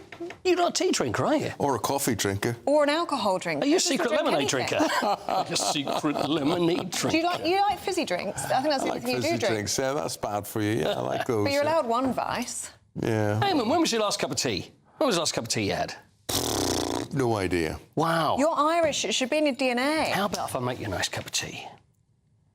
Little cut. Yeah, I might have a nice cup of tea because I've just ordered something from the local bakery. You leave that with me. I'll make you a nice cup of tea. Yes, that's fine. I could turn your life around. The thing is, I could never drink tea on its own. I have to eat something and drink tea at the same time. Right, OK, yeah, I agree with that. Biscuit, little chocolate, little something. Nice little sandwich. Very nice. Yeah. Sandwich with tea. You're, I'm not sure an about... Irishman. You can't, if it's not Barry's, I know. then you can't drink it. I know, but there you go. That's the way it is. I've just come back from America for a week, and the number one thing I missed was tea. They can't do it. It's not a thing. They think milk in the tea is crazy. Yeah. You kind of like some milk in the... You want milk in your tea? What are you, some sort of freak? That's like... That's why they lost the Ryder Cup. That's the sort of behaviour. That's the reason they lost the Ryder Cup. No, I did consider ordering it, but it's all lemon and mint and... Yeah, for sure. OK, it's coming up to 7:05 on this Monday morning. Our lead story today is Labour's latest bid to crack down on immigration. Yes, the Home Secretary is set to declare that migrants must contribute or leave. Now, this comes under Labour's Good Citizen test. Migrants will be required to volunteer within their communities and contribute to the economy without receiving benefits. Well, they will also need to speak English well and have a squeaky clean criminal record in order to secure permanent residency. So this will all be revealed with Shabana Mahmood, who you just saw there, first speech to conference as Home Secretary, waiting in anticipation for all of that. We've got former political advisor Lauren McKevitt. You know, we talk about all these things. I don't believe them. None of them I believe. I mean, that she's going to change this or do that or whatever. It makes headlines. I think there are some things in the proposal which, if she manages to get them through the House, are good things. You know, moving indefinite leave to remain from 5 years to 10, making sure that someone is a net contributor to the economy. I think these are good steps in the right direction. I don't know how you implement are you being a good egg in your community test without lumping an incredible amount of bureaucracy onto parts of the state which already can't afford to do the bureaucracy that they're currently expected to do. I don't know how you set the minimum threshold for that. How do you, the Labour Party spent a huge amount of time poo-pooing David Cameron's National Citizens Volunteer Service thing, and I think that, you know, this smacks of something that could have fitted into that bracket, but if you don't have that going anymore, what exactly is your national barometer for whether or not somebody is doing this? I think that their rhetoric at the Labour conference isn't matching what Shabana Mahmood is saying she's going to bring in. You know, you've got Keir Starmer talking to the Labour faithful, saying that, you know, if you're worried about immigration, you're a racist, at the same moment that the Home Secretary is trying to say, well, we're going to bring in more stringent rules for people who can settle here. And I think a lot of the concern... So are Labour worried about immigration, but they're not that worried? Apparently, but I think a lot of the concern that people in the country have about migration, legal migration rather than illegal migration, is not even in the indefinite leave to remain bracket. I think it should be harder to get indefinite leave to remain, but I think that people in this country feel that too many people are coming here to work. And for the other story you've got this morning about young people having their benefits taken away if they've been out of work for 18 months, you know, this government is lumping enormous costs on businesses with national insurance rises, the national minimum wage, energy costs going up without North Sea oil drilling being able to bring them down. I think that we should be having a conversation about whether or not it's just young people who should have their benefits taken away after 18 months, or if it's everybody on the out-of-work benefits system who should have their benefits taken away after 18 months if they aren't in employment. But I also think that, you know, if you're bringing more migrants into the country to do jobs, you've got to rationalise whether or not people who are from this country are also going to get jobs, or if they're going to view the benefit system, which they qualify for and migrants don't, as a good solution to that. So let me ask you this. Who is it that we see the opinion polls at the weekend about reform going to walk an election by 100 seats or so? Who is it, if they were to vote tomorrow, would be voting for reform? I think it's a collection of voters, actually. I think there's a lot of disaffected Labour vote, some of which came to the Conservatives in 2019 and some of which went to reform at the last election. I think that there's a lot of dissatisfied Conservative vote. You look at the local elections in Gloucestershire in May, and the Lib Dems put on about 100 votes and now control the council, but reform took, I think, 49,000 votes, and that's eating the Conservatives' lunch in Gloucestershire. I think the elections we have coming up in Wales next May are a big watershed moment for reform. They are currently almost neck and neck with Plaid Cymru in the polls. And if they are the largest party but unable to form a government because a coalition of left parties form one instead, they'll be in an incredibly strong opposition position. So you would have had people here who agree with reform, but they wouldn't have voted Conservative because they were traditionally not Conservatives, and they wouldn't want Conservatives associated with them. I think that the Conservative brand, if you look into somewhere like the South Wales Valleys, has had a problem ever since the 80s. But you also see a lot of people who are small c, fiscally, economically and socially conservative, who may feel more comfortable voting for reform than they ever did voting for the Conservative Party. I think you have always had Labour-Tory switchers who may feel that they are going to go to reform instead of the Conservative Party now. And all of this is quite a big problem for Kemi Badenoch, who doesn't appear to have converted enough people back from reform after the election last year. We're just about to go to the Labour Party conference for Tom Harwood. Lucky They've got you. a headache for the government, though, with this, what's being described as a mega dinghy, a super dinghy, that crossed the Channel over the weekend. 125 people packed onto that small boat. It doesn't look like it's government that's smashing the gangs. No, it doesn't. And I think there was another story in the paper today about another woman dying in the Channel. And, it's like, I saw someone online say that this is like the Hunger Games trying to get in to the United Kingdom, and at the end of the day these are people who are taking extreme measures to cross a very, very dangerous channel of water, and the Labour Party in government doesn't appear to have done what it set out to do, which is to smash the gangs. But I do think these more sort of robust boats are sort of the natural free market result of trying to stop the boats leaving France by slashing them or by damaging them in some way, and is another marker of a failed policy on the part of the government. Lauren, let's watch and talk to Tom Harwood now, our Deputy Political Editor, who's at conference in Liverpool this morning, and tell us what you've got there, Tom. Yeah, Eamonn, what I've got actually is a cup of tea with no milk, which I'm a little bit annoyed about this morning. I know you were talking about tea earlier. If only they could find some milk at this time in the morning in the entirety of this Liverpool conference. But no, there is a serious point to have today, with two enormous speeches from both the Home Secretary and the Chancellor of the Exchequer, saying tough messages that, frankly, perhaps the Labour Party faithful here in Liverpool won't want to hear. I'm here at the GB News stand, where, of course, we will be talking to senior figures throughout the day. But it's interesting. We are only yards away from the main conference hall over here. This is where those speeches will happen. This is where the Home Secretary will set out her new plan on indefinite leave to remain, inching towards that position, those markers that were put down by the Reform Party, of course, last week, although going nowhere quite as far as the Reform Party that wants to abolish the status in its entirety, even retrospectively. Instead, what we'll hear from the Home Secretary just behind me here later on today is a tightening up of those rules, making it harder to obtain for people who have recently arrived here. But also the Chancellor. The Chancellor will be speaking about making benefits harder to claim, indeed a new proposal for young people, saying that if they are offered work, they must take up an opportunity of work, otherwise they won't receive benefits, trying to end the status, the sclerotic status that we have of some young people who simply never get into work, never start that routine in their life. These are perhaps not the traditional sorts of messages that you might have thought that the Labour Party would be putting forward. A tough on borders policy from the Home Secretary, though not quite as tough as the Reform Party, and a tougher on benefits stance from the Chancellor. Is this a party that is reacting to the rise of parties on the right, trying to sort of ape some of those messages? And if so, if it's running towards some of those positions, at least in rhetoric, how will that go down amongst the party faithful here in Liverpool? It might be a tough message to sell. Thank you very much indeed. Tom, hang around, get your cup of tea, get your milk, and we look forward to talking to you again later on. Thank you very much, my friend.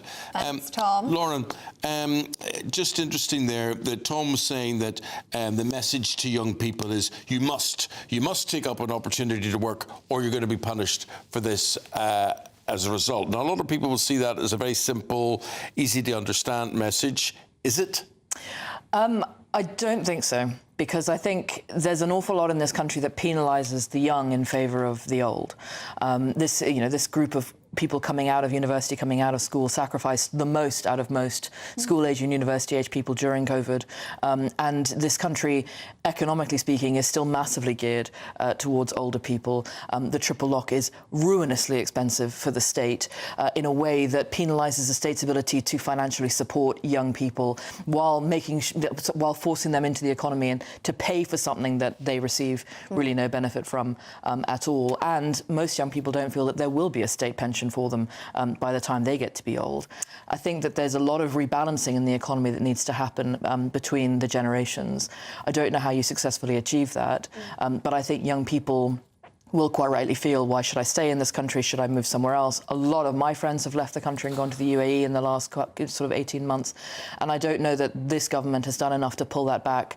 I mean, are the jobs even available, Lauren? I mean, entry-level jobs are disappearing. I think that there are some, but I think we also need to be encouraging people to recalibrate their concept of the dream job as soon as they're out of university.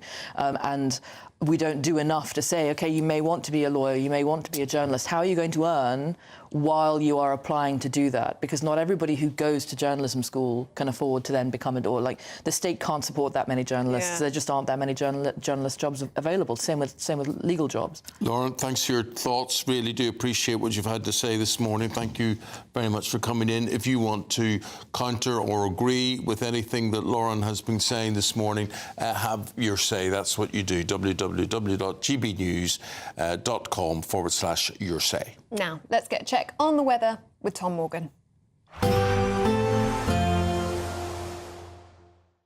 Expect warm spells with the odd rude interruption.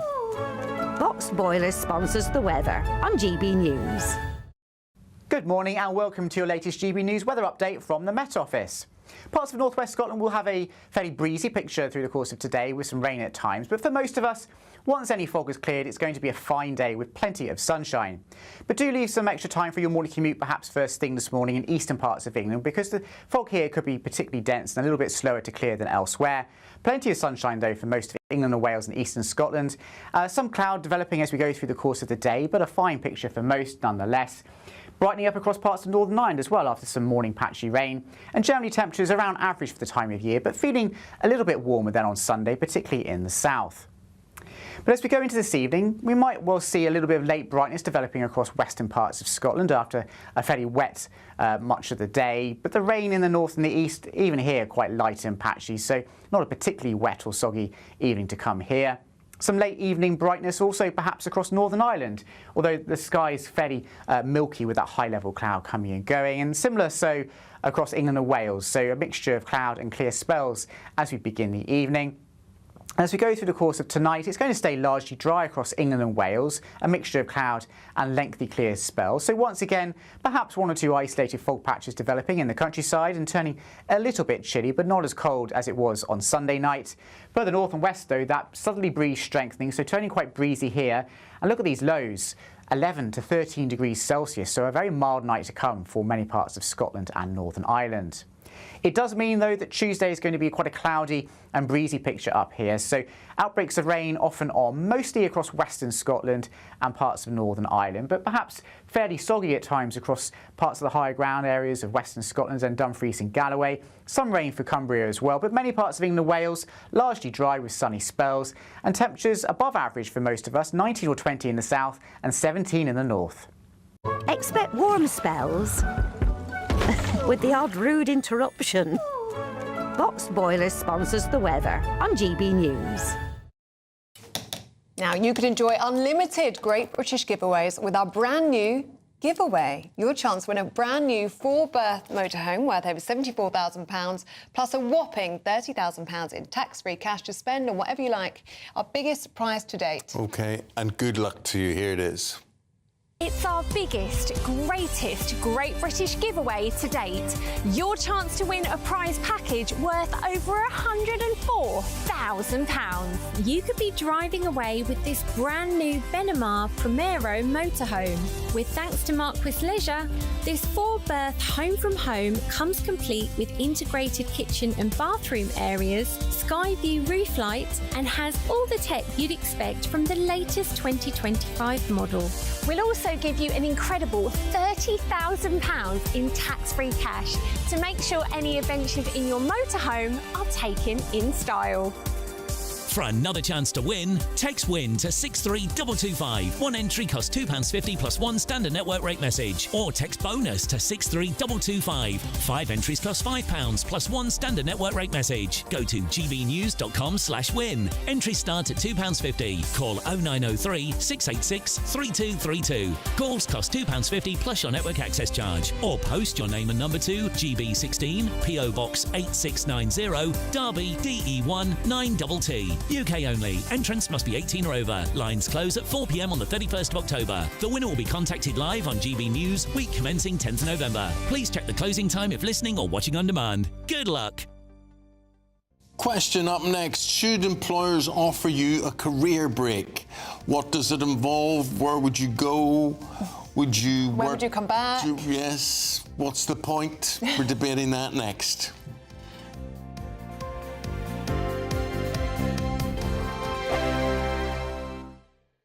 Hi, I'm Michelle Dewberry, and my show is your opportunity to cut through all the noise and dive in headfirst to some robust debates. Ideas clash. Situation, no, Because the failure is... You're deliberately avoiding my point. Nothing's held back. And if you think this is the end of it, wait for more. And we do not shy away from the difficult stuff. Sometimes I want to shake people and say, if only you understood. So join me on Jubes & Co. weeknights at 6 p.m, only on GB News, Britain's news channel. Decisions made in Washington aren't just shaping America, they're shaping Britain too. From migration to global security, from crime to health. Whatever happens in the White House today will be felt in your town or city tomorrow. That's why The Late Show is live from Washington, D.C. Cutting through the politics to show you what it all means for Britain. The Late Show live every night at midnight. Only on GB News, Britain's news channel. Westminster's full of talk, but out here, it's the real world. Am I allowed to talk then? No, that's it. This is where it matters, real people and real lives. That's what politics is all about. The fact has Trump made a good start? No. Straight answers, no spin, and just a couple of pints. How many fingers have I got up? About 10. So join me for Lee Anderson's Real World every Friday at 7 p.m. only on GB News. The People's Channel, Britain's news channel. You want to know what's really going on in the corridors of power? Labour don't know what to do with you half the time, and that makes you quite lethal in the chamber. Get behind the headlines with Chopper's Political Podcast. Join me, Christopher Hope, as I sit down with the great and the good of British politics. We'll see where this ruling takes us. These are the stories shaping our nation. Chopper's Political Podcast, available now on all platforms. Listen in and stay ahead. Britain was once the envy of the world. But look around. A nation that no longer knows what it is or where it's going. A country that's broken. How do we fix Britain? How do we bring it back? Friday night with Matt Goodwin at 8 p.m. only on GB News. At GB News, we love to hear from you, our loyal community. So drop us a line at gbnews.com/yoursay. There, you can talk to each other and also to the presenters live on air. gbnews.com/yoursay, because GB News is your channel, Britain's news channel. Join me, Nana Akwe, for an informative, interactive news programme with a difference. It's fun. No, he didn't say that, though. I'm so surprised. I think there's an element of truth to that. Join me from 3 p.m. every weekend, only on GB News, Britain's news channel.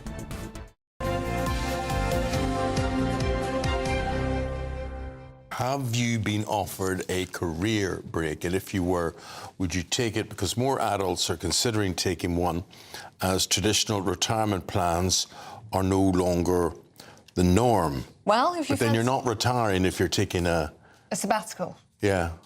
Maybe people are just trying to have a bit of a break. Mm.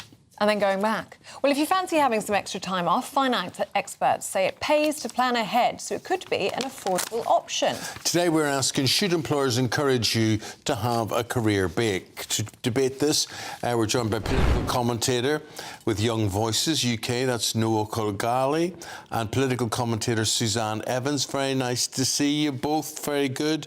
So, Noel, are you in favour of a career break or not? I think it absolutely should be something that companies at least consider offering their employees in a world where, look, at people of my age, we're not expecting to retire at the age that everybody else is now, if there even is a proper retirement age by the time we get there. And people are jumping jobs a lot. And I think companies have to have a look at the kind of things they can do to retain employees over the long term and really build a positive culture and stand out as a point of difference potentially. That stops the job hopping that lots of young people do now. Suzanne, what do you make of it? Are you in favour? So I think I'd be the first person to say, the ideal situation in life is to find a job you love to do, so it doesn't really feel like you're working. But for most of us, unfortunately, it is all about work. Work isn't called play for a very good reason. And if we were in a situation where, we had a booming economy, where jobs where employers were finding it very hard to find people to work for them, then it might be a different matter, and we might have a recruitment crisis. But at the moment, we've actually got the opposite. There's yet another survey out this morning showing that employers are very gloomy about hiring. The jobs market has shrunk. Employers are very reluctant to take people on, not least because they're terrified about what November's budget is going to bring. They're already facing the higher costs of employers' national insurance in the last budget. They're struggling, particularly small businesses, struggling with the admin for things like pensions that even the smallest employer now has to give to employees. You've got people leaving the workplace because of maternity leave, paternity maternity leave, and I'm not saying you shouldn't have those things, but I'm just talking about the kind of pressures that businesses are on. And what? They're now going to be lumbered with yet another one. You've got to give somebody, a vital worker, a career break. And so then you've got all the additional costs of trying to hire somebody to take that's a point. Yeah, that's a point. So Noah, I mean, that put more pressure on employers' idea there.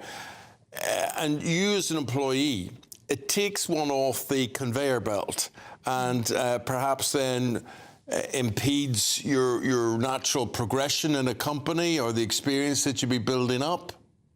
I mean, no one's suggesting that people should be doing this every 6 months or every 2 years. This would be, a once-in-a-career break to reset, reevaluate your priorities, reinvigorate yourself, and get back into the workforce. It would hopefully mean you come back a better educated, more worldly employee that can do their job better, whilst at the same time giving your colleagues an opportunity to cross-skill and build that resilience within the company. This isn't just about getting bodies through the door for companies. Yes, we are all aware of the economic situation in the country. It's about getting high-quality employees that stay, and that's the fundamental difference.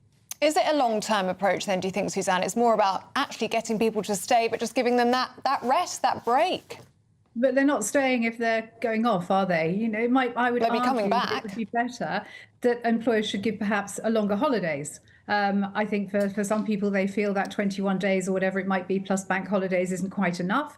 And I think most employers would think, gosh, I can't afford to give somebody 6 months off, both not just financially, but also, as I said before, in terms of the additional problems of having to hire other staff in, train them up. Maybe an extra week's holiday might be a better idea.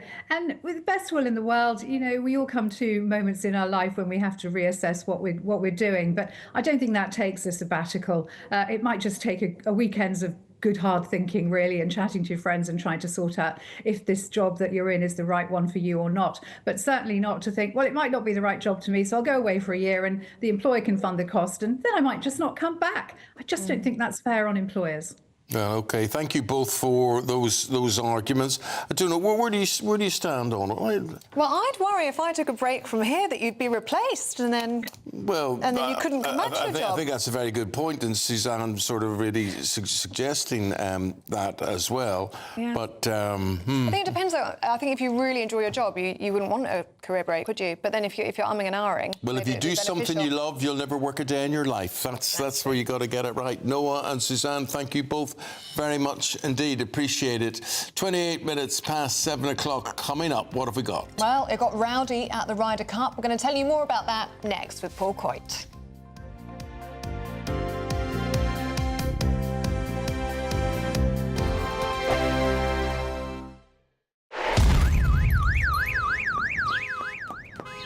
Crash Law 24 sponsors GB News Traffic and Travel Report. Good morning, this is the latest AI travel news from gbnews.com. On the M8, long-term maintenance is causing restrictions between junctions 24 and 27. A speed limit of 40 miles per hour is in place, leading to potential delays for commuters. Drivers on the M5 southbound exit near junction 19 should be aware of a broken-down vehicle causing one lane to close, adding to traffic congestion. In Thurrock, a collision on the M25 clockwise at junction 30 has led to lane closures, significantly affecting traffic flow. And on the trains, Northern buses are currently replacing services between Corkicle and Whitehaven, ensuring continued connectivity. For more travel news, go to gbnews.com. Crash Law 24 sponsors GB News Traffic and Travel Report. Westminster, the ultimate clique. And you're fighting like rats in a sack. But here on the Camilla Tominey Show, we ask the questions the establishment media is too scared to ask. OK, let me ask you a straight question, because I know you're a straight-talking politician. Whether it's net zero, illegal immigration or law and order, nothing is off-limits. You had the power then. Yeah, as I say, now you've lost it. That's the Camilla Tominey Show, a politics show that's fearless. But no, let me finish my question if you don't mind, because it is my show. Sundays at 9:30, only on GB News, the People's Channel, Britain's news channel. From the school run to the home run, watch a new show for all of Britain. So he can say whatever he wants. A straight talking show where all voices are heard.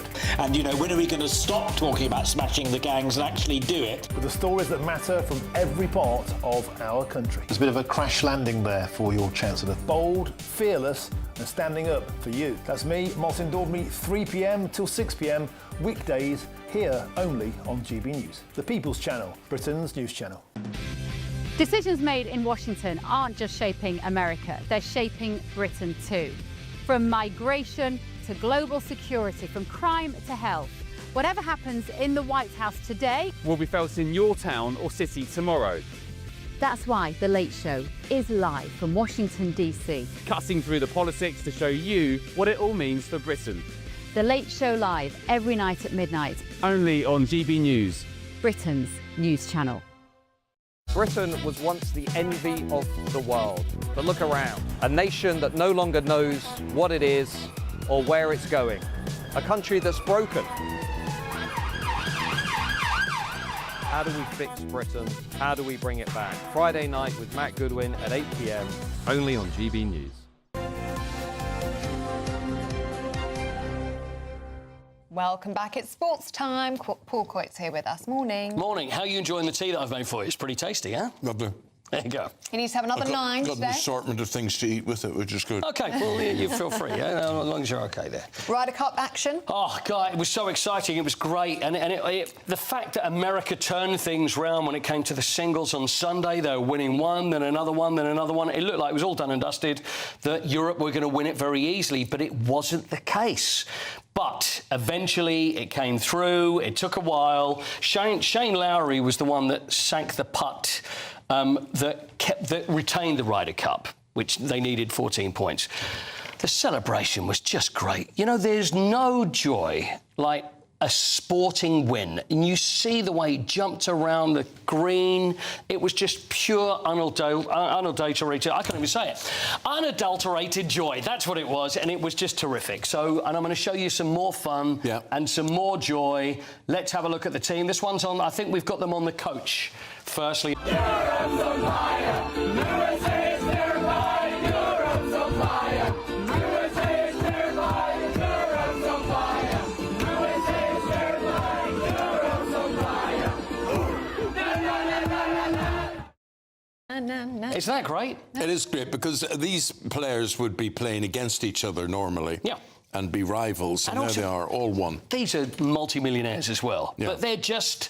guys that have won, and they took so much stick from the American fans. It was unbelievable. So they started getting their own back. We've got another one here. This is in the changing rooms afterwards. This is addressed to someone as well. Have a look at this. Are you watching? Are you watching? Are you watching God? Are you watching Donald Trump? Are you watching Donald Trump? Watching Donald Trump, and they're holding up the Ryder Cup. He'll not take that well. I don't think he will. But the thing is, it's just it will be such a release for them because they've behaved so well. Yeah. And Rory just took stick from the moment he hit his first shot. He gave it back, though. And he did give it back. Yeah. He was like... Well, you too. And what's really great is that there's not going to be any, well, you can't behave like that, Rory, you know, we're going to have to fine you for that because he took so much. Yeah. And every now and again, he'd give a bit. Yeah, she got drinks spilled over her. Yeah, and it was a couple of times. And it was also, he just was having none of the nonsense. And he was about to putt.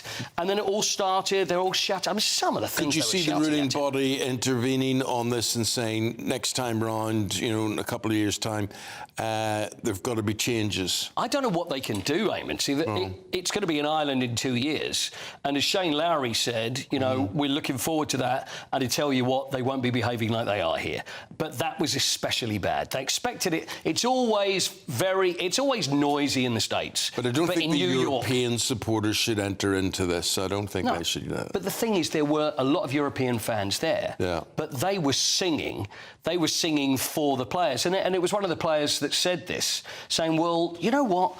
it's all very well supporting and shouting and doing all that. OK, that's all great. It's all very exciting. But why don't... I think it was Rory that said that. And he was playing Scotty Scheffler. And he said, but the thing is, all their fans have spent more time shouting at me instead of encouraging him. So it's... Well... We won. That's all that matters. Exactly, and it was terrific. It really was. It was great. Now, here's something that would give me the heebie-jeebies, the creeps. These are World Cup mascots we're talking about here. Do you want to have a look at these? Yeah. No, I don't, but anyway. No, let's have a look. Well, you've put it out there, so we've got to see them now. OK. We've got a choice. Right, OK. Let's see, the World Cup. Oh, what is that? That's Maple. It's Maple the Moose, Eamonn. Oh, it's the moose. Maple the Moose from Canada. It's always the explanations I like. The street-style-loving artist, music enthusiast, and dedicated goalkeeper. All right. And now the World Cup is going to be in Mexico as well. So let's see. Cheetah. That's Zayu the jaguar. Or the jaguar. From the jungles of southern Mexico, with a name inspired by unity, strength, and joy. Looks like a cheetah to Zayu me. transforms the pitch as a striker. Oh, dear. Right, final one then, and this is for the USA, and that's Clutch, the bald eagle. Let me tell you about Clutch, who possesses an unquenchable thirst for adventure, soaring across the US, embracing every culture, game and moment with boundless curiosity and optimism. Unless you're European. Yes. Yeah, he doesn't look too happy. You see, that's the result. Didn't go as well. He was smiling yesterday. Yeah, exactly. Do we have time for some birthdays? You call it. You want to do birthdays now? We're doing it next hour. We'll save it. That's what you call a cliffhanger. We'll tease the birthdays for the next hour. We have some birthdays coming up. Thanks, Coy T. OK, asking you, the sale of what is rising as people return to the office, right? Coffee, I'm going to guess. Nope. Do you know what it is? Yes, I do, because... I do know what it is. I do know what it is, yeah. That is another cliffhanger. But and I'll tell you why I know right after this, OK? All right, lovely. Can't wait to get in that sea. Lovely and warm. Just like the feeling of having great travel insurance. All Clear Travel Insurance sponsors GB News Travel Destinations Forecast. There's still plenty of fine and warm weather across most of the Mediterranean, but it's a different story across parts of Spain, and in particular parts of southeast Spain and the Balearic Islands, where we're going to see some particularly heavy and persistent rain through the day on Tuesday. Flooding is possible in places, and warnings are in place as well. Scattered showers across parts of Italy, the Balkans and Greece, but many places staying dry with some sunny spells. And through the next few days, it stays largely fine with a mixture of sunny spells and cloud, and temperatures around average. All Clear Travel Insurance sponsors GB News Travel Destinations Forecast. Britain was once the envy of the world. But look around. A nation that no longer knows what it is or where it's going. A country that's broken. How do we fix Britain? How do we bring it back? Friday night with Matt Goodwin at 8 p.m. only on GB News. GB News Breakfast. Every day from 6 a.m. It's our notes, isn't it? So why shouldn't the public have to say on who's on notes? And we've had Shakespeare, of course, and we've had Winston Churchill, but let's have something a bit more up to date. David Attenborough.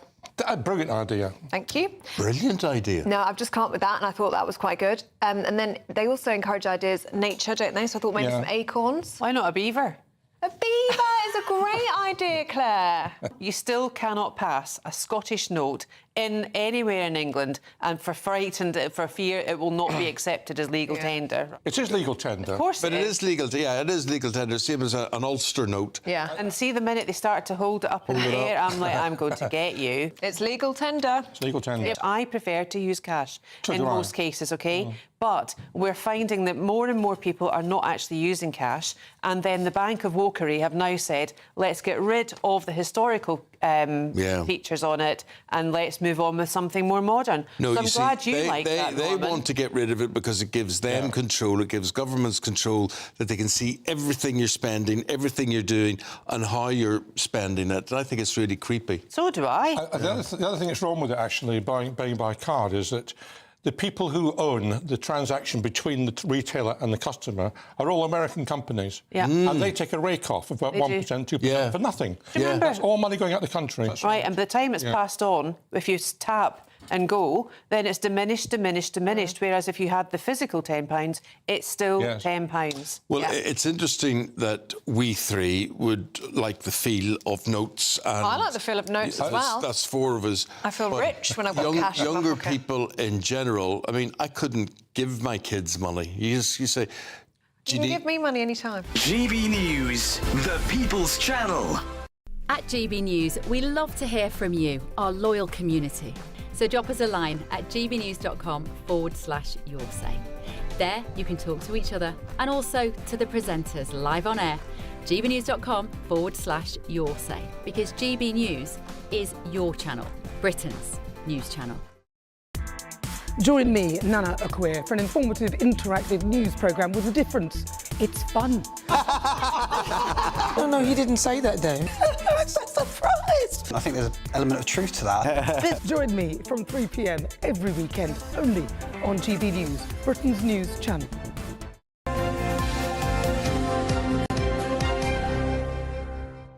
And we're delighted to come into the studio, Don Neeson and Christopher Biggins, as they go through the stories in the papers today. And we were talking about, before the break, we were talking about what's making a comeback that was disappearing because people are going back to work. And Christopher, would you like to tell us? Well, I think it's a good idea because I think the percentage is huge now of people getting suits. Because I think suits are very important. I think it's the one thing a man can wear. Yeah. Well, I'm telling you, they did not sell for 3, 4, 5 years. I know. And I would go to my tailors and I'd ask them for ties, and he'd say, Eamonn, nobody wants ties. And nobody's buying ties anymore. It's not in. Well, I have to tell you, I am anti-ties. Really? Yeah, I don't like ties. I mean, I used to be a member of the RAC club, and I'd stopped my membership because to go for a swim, you had to enter the building, wear a tie. And you had to wear a tie. I mean, not swimming, but to enter the building. Yeah. They've now relaxed that, and I think there are a lot more relaxing situations as far as ties are concerned. But I love wearing a suit, and we talked about it earlier.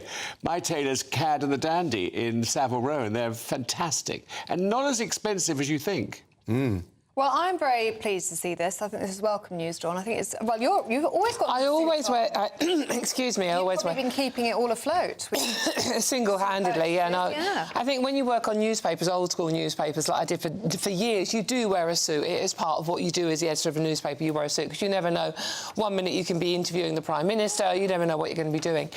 So I've always worn a suit, and I do find it surprising now when I go into news floors, certainly in the broadcasting industry, where there's so many people just sitting around in jeans and trainers. And I know I'm getting old, but the old school part of me says, it doesn't look quite as smart. And it's nice to have that definition between work and play. But no, I think it's great. People, after COVID, are going back to the office and suits are soaring in sales. Brilliant. Yeah, I think it's great. Also, it's interesting about ties because if you go to the Ritz and have dinner, you have to wear a tie there. So they give you a tie if you don't go in with one. Yeah. And I've got a couple from the Ritz. It's like lost property, isn't it? Yes, it is, yes.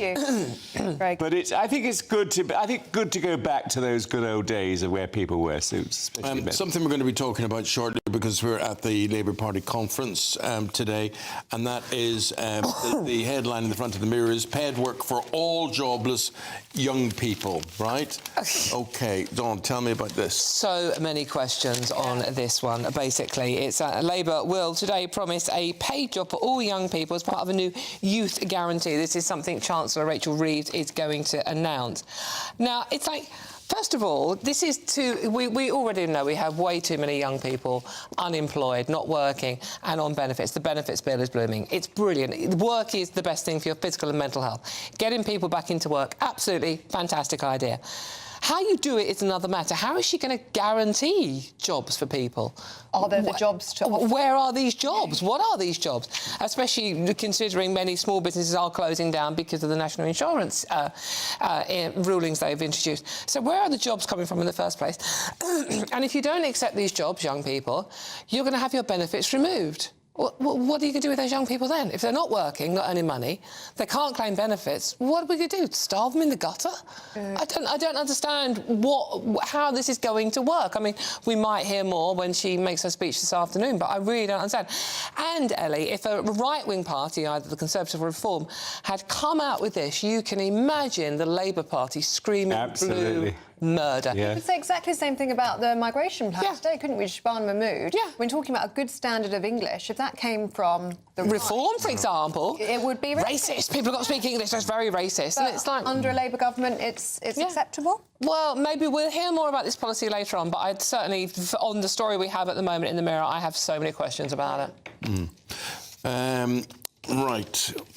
Don't rate me far so much better, Chris. This is another story from the Daily... There's only the Daily Mirror writing stories today. Pretty much, which is weird. All the Daily Mirror, Yeah, right. So, what are we talking about there? Well, they're saying that the likes of Elvis and the Beatles are helping the lung situation. Really? Lungs... Well, it makes sense that, you know, if you can sing, you can open your lungs and really make an effort to be healthy in that particular area.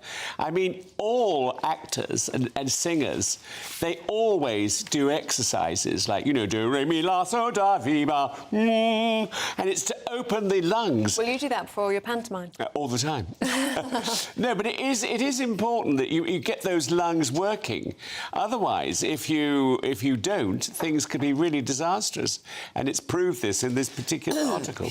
But why is singing the Beatles better than singing any other? Well, I mean, I think Obviously, they're just using not that. It's just singing. Yeah, I mean, I think it's, you know, any singing or non-singing, it just helps to open the lung and improve it enormously. Yours are open all the time. Yeah, I've got a good pair of lungs, I have to say. Just typical example, we were at a funeral a couple of weeks ago, and I just heard this noise, and I thought, I could hear it from the car park. Here comes Biggins. Here comes Biggins. Talking or singing? No, talking, I think. Yeah. But it could be a bit of singing. And laughing. You laugh. You've got a laugh that's so infectious and really carries. It's important because the lungs are terribly important, but if they're given the right amount of authority in as much as it's excellent. Yeah. Christopher, thank you. We've just got to move on because we've got the Shadow Home Secretary, Chris Philp, who joins us from the QE2 Centre in London. Chris, good morning to you. Good morning. Good morning. A pleasure, as always, to be here on GB News. I don't blame you. I don't blame you for saying... I hope you're still saying that in 5 minutes' time. We'll see. We'll see. So it's all happening up in Liverpool, the Labour Party conference there. The Prime Minister has called the reform migrant policy. This is over all the papers today. He's called it racist. What would you call it, my friend? Well, I certainly wouldn't call it racist. There is nothing racist at all about wanting to control our borders, and it says a lot about Keir Starmer that he dismisses border control plans in that way. He was completely wrong to use that word. And of course, Labour's own approach to border control is extremely weak. Just on Saturday, a couple of days ago, they let in another 895 illegal immigrants across the English Channel, nearly 1,000 in just a single day. And what Labour are announcing today is something which we Conservatives proposed in Parliament a few months ago, and Labour voted against it. And here they are now saying that there needs to be some conditions before people get indefinite leave to remain, the right to stay permanently. But that goes nowhere near far enough, in my view, because not only should we do that and say people ought to be earning decent amounts of money and making a contribution and not claiming benefits before they get the permanent right to stay. Not only that, which Labour voted against a few months ago, we should be increasing the salary thresholds, for example, before people can bring family members into the country. And we should also be getting rid of the Human Rights Act for immigration matters, so we can deport everybody, not some people, but everybody who arrives here illegally by small boat, by dinghy over the channel, and we should deport every single foreign criminal as well. But those measures that we Conservatives have developed in detail, Labour has been voting against throughout this year, which tells you what they really think about border control. They're not serious about border control, the Labour Party, and what Starmer said at the weekend was firstly a disgraceful smear, but it also shows you that this Labour Party is not serious about border control. Well, you mentioned dinghies there. I don't know if you've seen what's being dubbed as a mega dinghy that crossed over the channel at the weekend. A record 125 people on a single boat. As we know, it's a very dangerous crossing. You've spent time in Calais. How do we tackle this? That's right. So the biggest ever single boat, 125 illegal immigrants on one vessel. When this started out a few years ago, there were only about 12 or 16 per dinghy. Now it's 125. And because Keir Starmer has lost control, the first 8 months of this year have been the worst in history for illegal immigrants crossing the channel, probably the worst in history ever, in fact. Well, how do we grip it? So what we can't do is rely on the French, I'm afraid. And the Labour Party policy seems to be thinking that so far they've sent 7 people back over the last 2 or 3 weeks, when about, I think, 2,000 or more than 2,000 have arrived. So clearly, 2,000 arrive, you send 7 back. Obviously, that's going to be no deterrent. The French are not intercepting boats near the shore, which Keir Starmer promised they would do back in July. That's not happening. The whole smash the gangs thing is total nonsense. You notice that Labour don't mention that anymore. So none of that's working. So what would work? What would work is if everybody crossing the channel in a dinghy knew that they were certain, or at least very near certain, going to get removed straight away with no judicial process, no court hearing, just removed within hours or at the most a few days, then pretty soon they would stop crossing. Now, you could remove them either back to their country of origin, if that's possible, or to a safe third country like Rwanda, if not. And if we did that, the crossings would stop. Australia did that a few years ago and it worked, and Donald Trump has done it in America this year, and crossings over the Mexican-American border since January have fallen by 90% because it works. You were talking there about smashing the gangs, and we look at reform, and the polls over the weekend would show them to be a government in waiting. Would they smash the Conservatives? Because you said the Labour Party wasn't serious about border control. Are you serious about reform, or how do you see reform? Well, look, I think the difference between the Conservatives and reform is that, look, Nigel Farage has some good slogans and he's a charismatic leader. I will give him that. But what reform don't have is a serious and credible and detailed plan to fix these problems. And we Conservatives have already put forward some quite detailed and credible plans in Parliament and forced those to a vote. For example, getting rid of the Human Rights Act for immigration matters, having a binding annual cap on immigration, creating conditions before you can stay here permanently. And we're going to be announcing more detailed policies in the very near future. So the difference between us and reform is that we're doing the serious work needed to develop credible policies that are actually going to work in practice. Reform have great slogans, I completely accept that, but they don't have detailed and credible plans, and that's the difference between the two parties, between us and reform. Clear this conference season at the Lib Dem conference and now at the Labour conference is that the Tories aren't being spoken about. I mean, you're nowhere to be seen. It's reform that are setting the agenda. It's reform that they are responding to and reacting to. I mean, nobody is talking about you. It seems as though you're now a fringe party rather than the main opposition. Well, I don't think that's true at all. It was Kemi Badenoch at PMQs asking questions about Angela Rayner, which helped force her resignation, and it was the Conservatives who did all the research on her tax affairs. It was Kemi Badenoch asking about Peter Mandelson, getting him rightly fired a couple of weeks ago. That was the Conservatives doing that. I'm talking about the conferences where you're not being mentioned.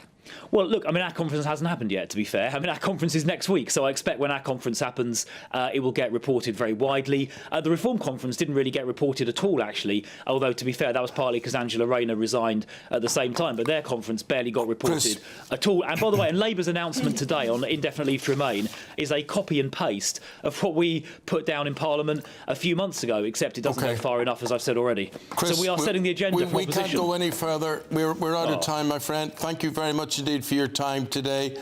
Shadow Home Secretary, thank you very much indeed. Thank you.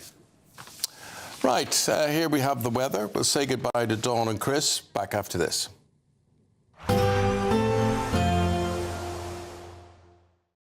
Today, clouds overhead, total zen within.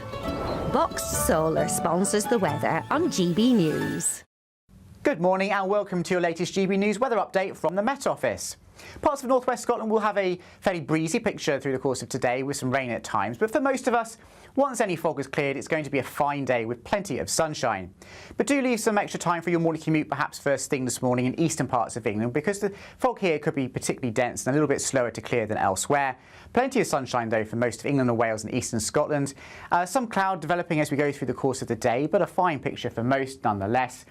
Brightening up across parts of Northern Ireland as well after some morning patchy rain, and generally temperatures around average for the time of year, but feeling a little bit warmer than on Sunday, particularly in the south. But as we go into this evening, we might well see a little bit of late brightness developing across western parts of Scotland after a fairly wet much of the day, but the rain in the north and the east, even here, quite light and patchy, so not a particularly wet or soggy evening to come here. Some late evening brightness also perhaps across Northern Ireland, although the sky is fairly milky with that high-level cloud coming and going, and similar so across England and Wales, so a mixture of cloud and clear spells as we begin the evening. As we go through the course of tonight, it's going to stay largely dry across England and Wales, a mixture of cloud and lengthy clear spells. So once again, perhaps one or two isolated fog patches developing in the countryside and turning a little bit chilly, but not as cold as it was on Sunday night. Further north and west, though, that southerly breeze strengthening, so turning quite breezy here. And look at these lows, 11 to 13 degrees Celsius, so a very mild night to come for many parts of Scotland and Northern Ireland. It does mean, though, that Tuesday is going to be quite a cloudy and breezy picture up here. So outbreaks of rain off and on, mostly across western Scotland and parts of Northern Ireland, but perhaps fairly soggy at times across parts of the higher ground areas of western Scotland and Dumfries and Galloway. Some rain for Cumbria as well, but many parts of England and Wales largely dry with sunny spells and temperatures above average for most of us, 19 or 20 in the south and 17 in the north. Today, clouds overhead. Total zen within. Box Solar sponsors the weather on GB News.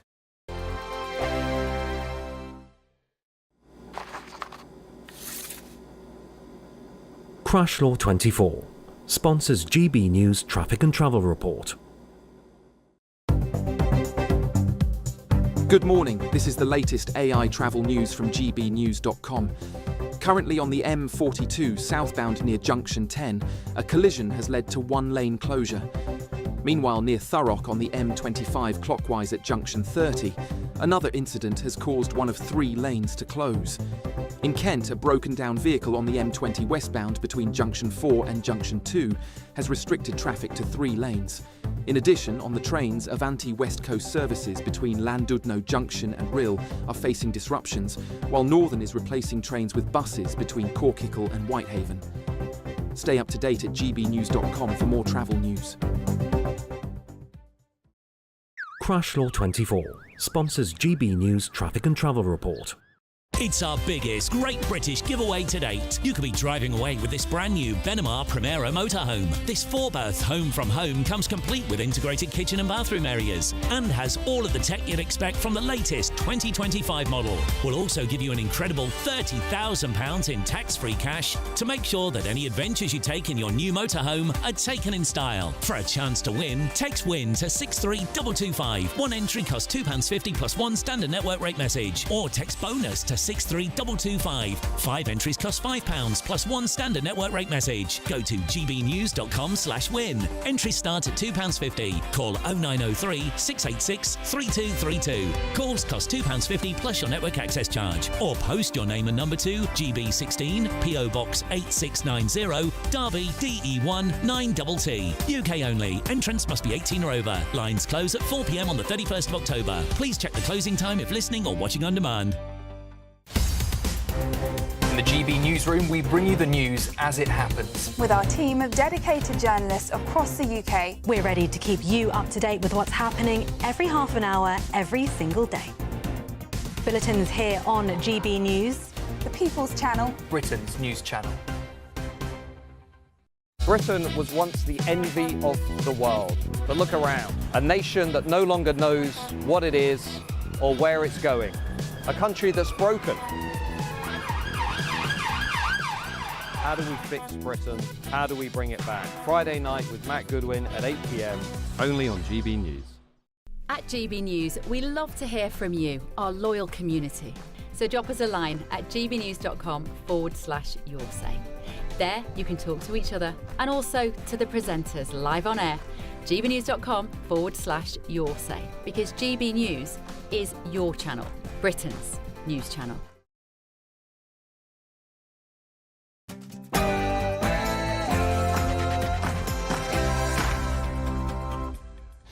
Hello there. Contribute or leave the country. That's the message from the Home Secretary that she will deliver today. Yes, the right to settle will be dependent on not claiming benefits, and migrants will have to pass a good citizen test. But facing issues with both legal and illegal immigration, can the government get a grip on this mounting crisis? Another hammer blow for the government on illegal immigration. 125 migrants crossed the Channel this weekend in a mega dinghy, marking record numbers on one single boat. Young people who turned down a job after 18 months on benefits will face being stripped of their state handouts, the Chancellor Rachel Reeves will announce this afternoon. With their conference underway, is the Labour Party in crisis? Well, Andy Burnham warns that there's a climate of fear in the party and it's shutting down debate. Big announcements today from the Home Secretary and the Chancellor, but are the tough messages on both benefits and migration going to be what the party faithful here in Liverpool want to hear? There's already been some protest. President Trump will host the Israeli Prime Minister Benjamin Netanyahu at the White House today for crunch talks over a new Gaza peace plan. Consumer brand Which warns many home insurance policies do not cover accidents as standard. Don't worry, we're going to be giving you all the tips to make sure that you are covered.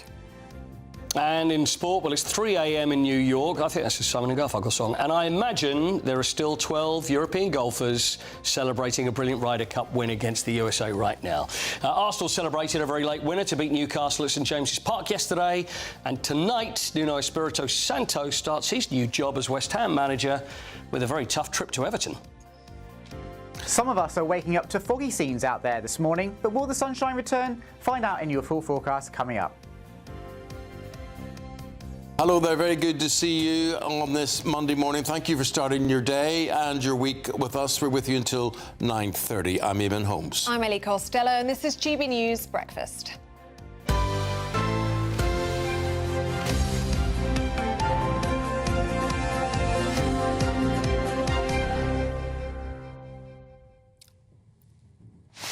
You want to talk football? No. Why? Well, I thought you might want to talk football. You got that football look in your eye. I don't want to talk football. Why would I want to talk football? You always want to talk football with Coity. Coity, you got any football news? I don't want to talk football anymore, do I? I tell you what I do want to mention. What? Do you remember, about an hour ago, and I was talking about the secret lemonade drinker? Remember secret lemonade drinker? White's. Remember that advert? You remember the advert? Yeah. Ellie, this is years before you. This is White's lemonade. Yes, White's lemonade. Do you know who the man who was the secret lemonade drinker was? I do not. With the glasses. I'll tell you, he is the father of Elvis Costello. Is he? Yes. My namesake. There you go. The other famous, well, you got your Lou Costello, your Ellie Costello, and your Elvis Costello. Elvis, yeah. So, and his name was Ross McManus, and he was the lead singer of the Joe Loss Band, and he was in the R. White's advert, and he is the dad of Elvis Costello. Full of it you are. Absolutely. Well, I thought I'd just share it with you. Is there anything you don't know? Well, anything useless, yes. Anything useful, no. We have, in Northern Ireland, we have different colours of lemonade.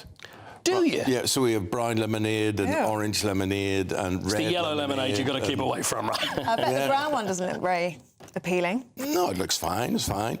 But the thing is, so when we say, it gets very confusing when you go to England. If you say, I'll have some white lemonade, they think you're talking about the brand, not the colour. I see. Yeah. And if you go to America and say, I'd like some lemonade, they're giving you, like, lemony stuff, and it's 7-Up.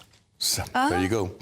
Right, OK, well, let's go to James Murray. James is the Chief Secretary to the Treasury, and he joins us now from the Labour Party conference there in Liverpool this morning. Chief Secretary to the Treasury, a very good morning to you. Good morning. Well, there we had your leader calling the Reform Party and their migrant policy racist. What do you call it? Well, I think what Keir was saying was that the policy itself is racist and immoral and unworkable. And what he was saying is that, look, we need to have a way of tackling the fact that we've had immigration which has been too high in this country.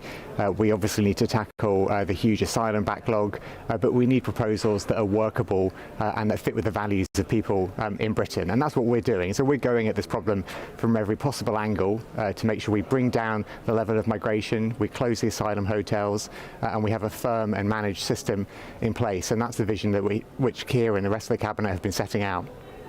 Two different messages so we've got going on the here. celebration. We've got the Prime Minister labelling reforms migrant policy as racist and immoral. And then we've got a huge speech from the Home Secretary today outlining her migrant policy, including a need to speak English to a high standard.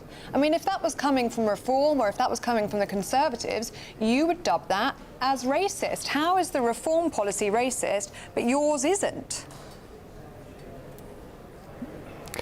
No, there is a real difference here. So let me be clear about this. You know, what Shabana Mahmood, the Home Secretary, is setting out is our firm approach to making sure that we are changing the immigration system, to make sure we bring down the level of migration, to make sure that people who get indefinite leave to remain speak English to a high level, that they haven't been claiming benefits, they've been paying into our system, making a contribution to our country. That is the kind of practical, effective and firm reforms that we need to improve our immigration system, and that's what Shabana has been setting out.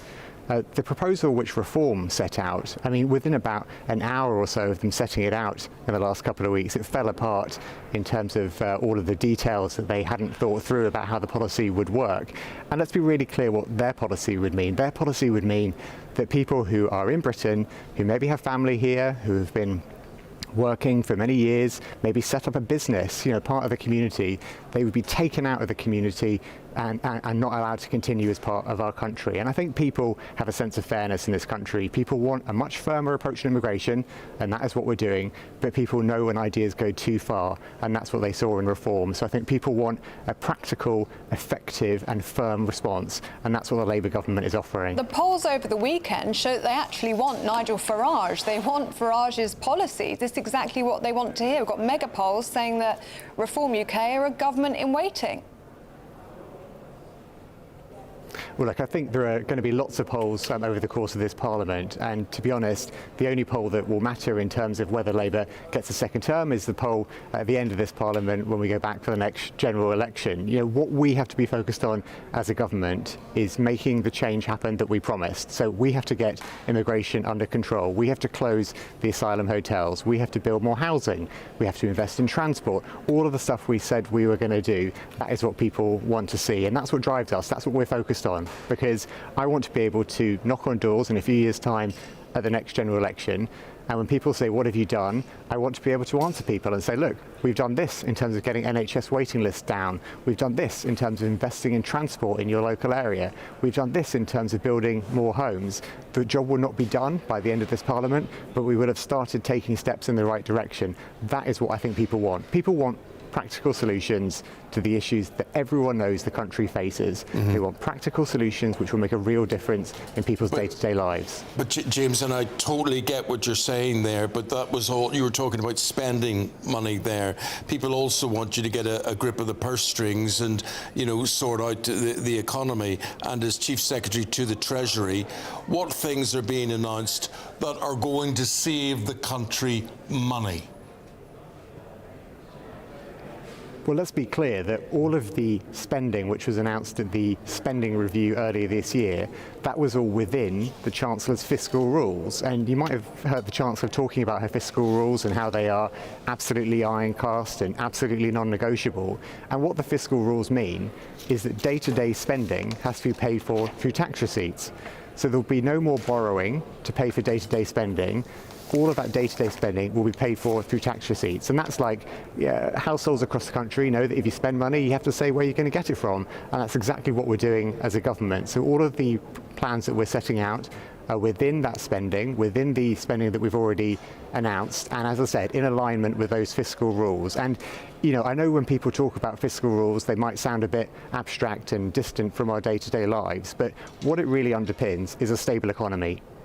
It underpins that stability to make sure that we have investment from private companies into the UK, to make sure that people can have trust in the public finances and the state of the economy. It's really important to people's lives in making sure that we get inflation down, bring down the cost of borrowing, and make people better off. But it's also important to people's lives that they have some money in their pocket. And the amount of taxation in this country and the prospect of more, whether it be VAT or whatever it is, just fills people with dread. Are you going to tax their pensions? Are they going to take away pensions from the elderly again? It just sounds bad news, James. Well, look at what we did in the budget last year. We kept to our promise about not increasing national insurance on people's payslips, not increasing income tax, not increasing VAT. All of that is really important. And can you at the same confirm time, you'll keep that promise growing this people's time wages, around? growing people's wages. Our commitment stands, but what's the other side of the equation is growing people's wages, making sure people are earning more in the first place. And if you look at what's happened since we won the election last year, wages grew more in the first 10 months of this Labour government than they did in the first 10 years of the Conservatives before. Now that makes a real difference to people's lives. And you mentioned pensioners, triple lock. We are protecting the triple lock in this Parliament. All of that means that people are earning more or getting a higher income in the first place, and that's what puts more money in people's pockets. Just before we let you go this morning, you're talking about illegal immigration and getting a grip on it. It doesn't look that way, does it, when we see pictures of a mega dinghy, as it's being described, crossing the Channel at the weekend, 125 people packed onto a single boat. I mean, this is a government that promised to smash the gangs, but the gangs are just getting bigger and more sophisticated under your watch. They're running rings around you. Look, we are not going to let up until we have done everything we possibly can to get those numbers down. And look at what the Home Secretary Shabana Mahmood has been saying. If people are trying to take the mick out of our values or out of our generosity or out of the laws of our country, she takes it head on and says, no, we're going to tackle this, we're going to go at it, we're going to fight for what is right. And that's exactly her approach, and that's exactly the approach of all of us across government. And look, we know there's no silver bullet to this problem. If there was a silver bullet, someone would have found it already. We know that this means you have to go at the problem from every possible angle. But look at the determination, Shabana. Look at the determination that we have to go at this from every possible angle to make sure that we relentlessly do everything we can to get those numbers down of people coming across the Channel, to get asylum hotels closed by the end of this Parliament, and to make sure that we bring migration down, because that's what the British people want. Chief Secretary of the Treasury, thank you very much for your time today, and have yourself a good conference. Thank you very much. Thank you. Thank you very much. Thank you. See that, like the Chief Secretary was using that term, as most politicians do most days. They talk about a silver bullet. Do you know what a silver bullet is? Yeah, it's like the panacea, the perfect solution. But do you know why we could talk about a silver bullet? No. Who do they fire a silver bullet at? I don't know. Who? A werewolf. Oh. Yeah, a werewolf. Because a werewolf can only be killed by a silver bullet or a silver sword into its heart. Every day's a school day. Yeah. And, yeah, I can't... Yeah. Whereas a vampire can be killed with holy water, with garlic. Garlic, yeah. Or a stake to the heart. Yeah. There you are. There you go. Every day's a school day. Oh, you know. Well, let's speak now to GB News' Deputy Political Editor, Tom Harwood, who's in Liverpool for us at the Labour Party conference. You were just listening across there to James Murray, the Chief Secretary to the Treasury. He had lots of difficult questions to answer, and that's ahead of lots of big speeches today, Tom. That's right. There are going to be speeches, of course, from the Home Secretary, from the Chancellor. I've actually managed to track down the Chancellor myself. There's Rachel Reeves, as you can see, standing outside the Labour Party conference here with a group of campaigners on what they're calling for as a people's budget. These campaigners are saying whether or not the Chancellor will be going for, as they term it, a people's budget or a billionaire's budget. I wonder if I could grab a word with the Chancellor, actually. Chancellor, Rachel, what are you doing here? No, she's not being particularly talkative this morning. Perhaps we'll hear more from her speech later on today. But clearly this is a controversial moment at this Labour Party conference. Clearly there's a significant issue with regards to how Labour Party members, and perhaps more broadly the left of the country, will appreciate the Chancellor's words on benefits and her tough stance on fiscal rules that she sees as being so necessary to deliver stability in the economy. And yet, has there been much stability in the economy? The last growth figures we saw for July, 0%. For a Chancellor who said that her watchword was economic growth, it doesn't seem that she is delivering at this point. Some big questions for Rachel Reeves as we warm up for her speech later today. Tom, appreciate it. Thank you very much indeed. 8:15 is the time, and here's the weather.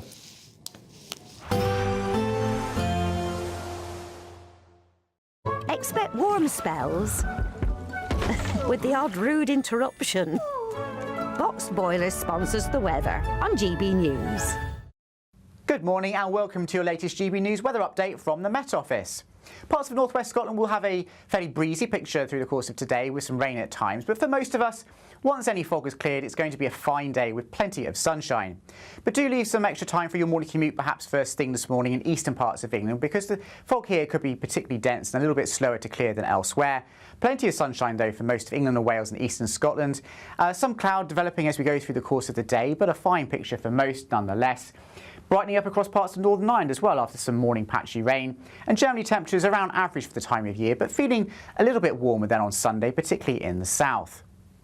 But as we go into this evening, we might well see a little bit of late brightness developing across western parts of Scotland after a fairly wet much of the day, but the rain in the north and the east, even here, quite light and patchy, so not a particularly wet or soggy evening to come here. Some late evening brightness also perhaps across Northern Ireland, although the sky is fairly milky with that high-level cloud coming and going, and similar so across England and Wales, so a mixture of cloud and clear spells as we begin the evening. As we go through the course of tonight, it's going to stay largely dry across England and Wales, a mixture of cloud and lengthy clear spells. So once again, perhaps one or two isolated fog patches developing in the countryside and turning a little bit chilly, but not as cold as it was on Sunday night. Further north and west, though, that southerly breeze strengthening, so turning quite breezy here. And look at these lows. 11 to 13 degrees Celsius, so a very mild night to come for many parts of Scotland and Northern Ireland.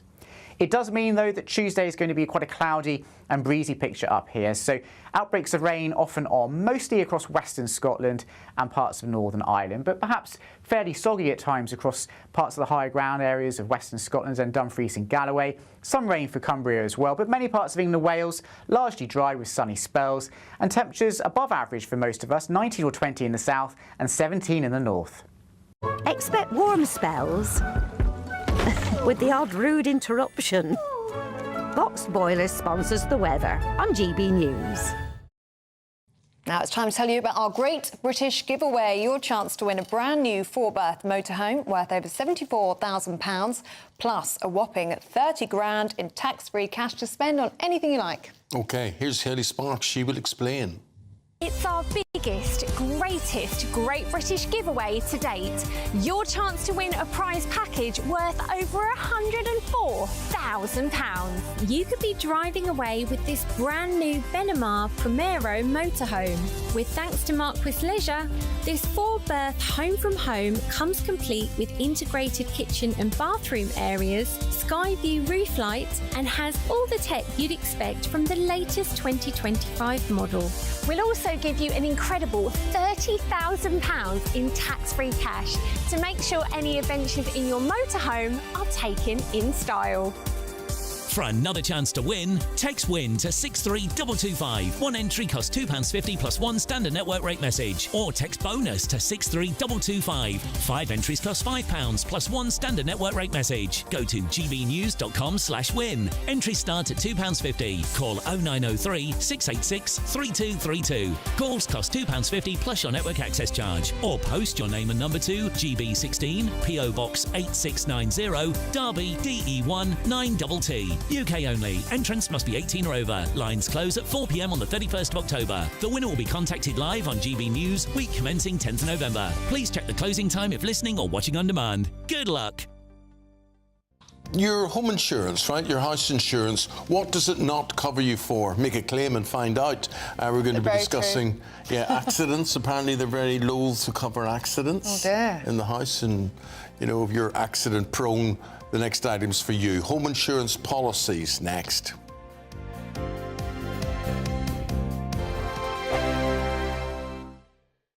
At GB News, we love to hear from you, our loyal community. So drop us a line at gbnews.com/yoursay. There you can talk to each other and also to the presenters live on air. gbnews.com/yoursay, because GB News is your channel, Britain's news channel. GB News Breakfast, every day from 6 a.m. Now, Dame Helen Mirren has said that despite being a feminist, she believes the next James Bond has to be a chap. OK, she said that she believes it just doesn't work, and by having a woman as Bond, the project becomes something else entirely. So we are asking the question, could Bond ever be a woman? Well, we're joined by a former, what is termed Bond girl, Jenny Hanley, and and there is, we weren't expecting you, but it's really 007 podcast contributor John Kell there as well. Jenny, you've been there, done it, got the T-shirt, been involved in it. What's your take? I think James Bond has to be a male because he came from the imagination of Ian Fleming. If you want a female 007, don't ride on his coattails and take the fame that has come from his character, James Bond. Write your own. Yeah, you see, that's what I tend to think. But I just think that you just go 007. The problem is, right, the last Bond film, he died. James Bond died. I mean, there was a... Oh, sorry. Great, I haven't seen that one. Sorry, yeah. I think everybody pretty much now knows that he definitely... I mean, there was an absolutely... It wasn't even did he or didn't he, can he or can he not survive. It was 100% gone. So it's now time for a clean... The nice thing about a clean sheet, surely, John, is that you can actually go, right, so 007, let's do the 007, and then we can do different stories, because the books that have been written by Ian Fleming have been well and truly milked, haven't they? GB News, the People's Channel. Miriam, you can't be serious. Scrapping the triple lock on state pensions? Madness. Andrew, we just can't carry on pretending. The numbers just don't add up. We've got to be honest with people. We've got to face the facts. That's what people want. Well, that's what you get on GB News and on Britain's Newsroom. Lively debates, lively conversation. Britain deserves a newsroom that puts the facts and your voice first, and we're not afraid to hold power to account. And each other. So join me, Andrew Pearce. And me, Miriam Gates, for Britain's Newsroom, weekdays from 9:30 on GB News. The People's Channel, Britain's News Channel.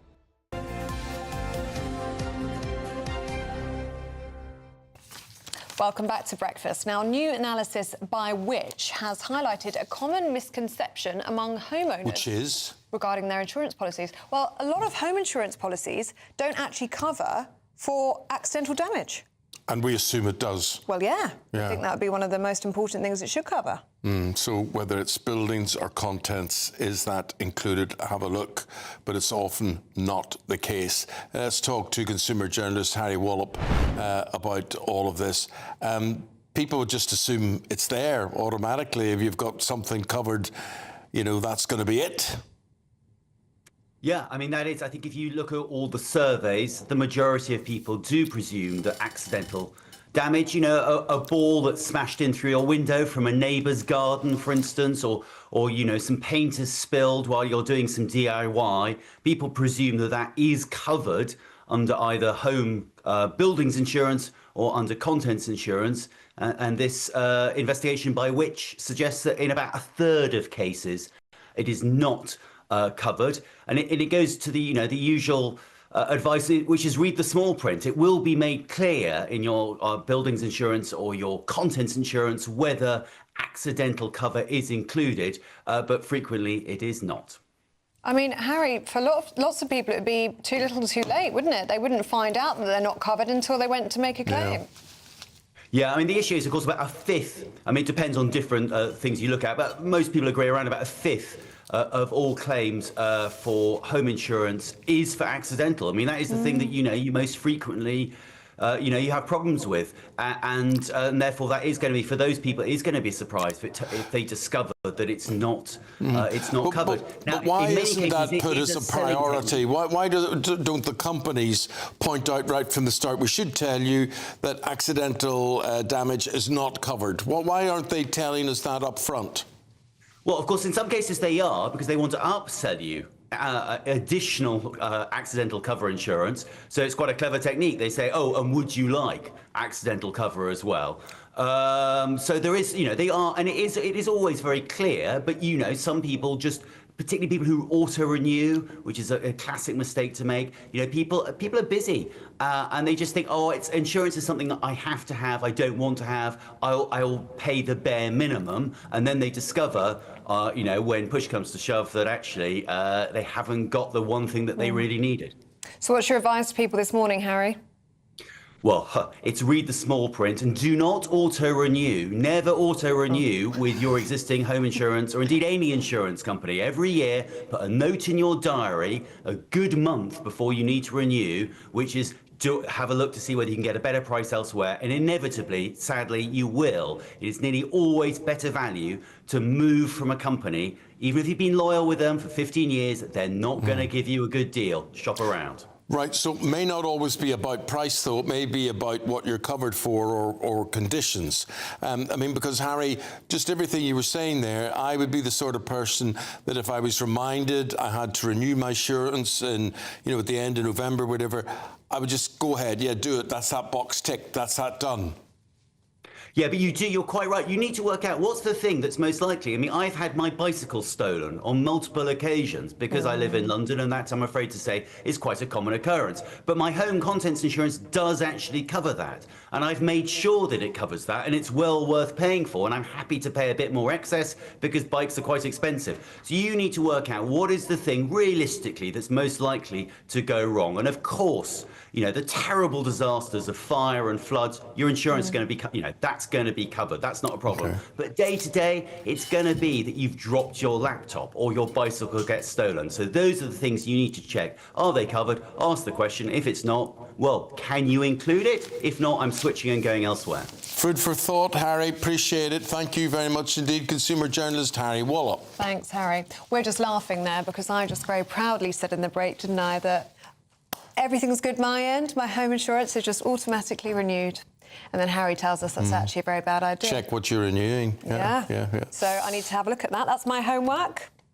And we're going to have a look at the travel update now. What's happening where?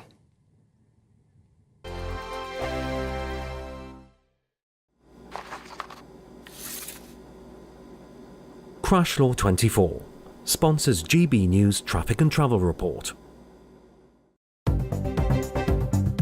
Good morning. This is the latest AI travel news from gbnews.com. On the roads today, the M42 southbound is experiencing an accident near Junction 10, leading to significant disruption with one lane currently closed to traffic. Meanwhile, in Thurrock, an incident on the M25 clockwise at Junction 30 has resulted in several lane closures, causing extended delays. On the trains, there is disruption affecting Avanti West Coast services operating between Llandudno Junction and Rhyl, while Northern has implemented bus replacements for trains running between Corkicle and Whitehaven. Stay informed by considering alternative routes and anticipate delays. For more travel news, go to gbnews.com. Crash Law 24 sponsors GB News Traffic and Travel Report.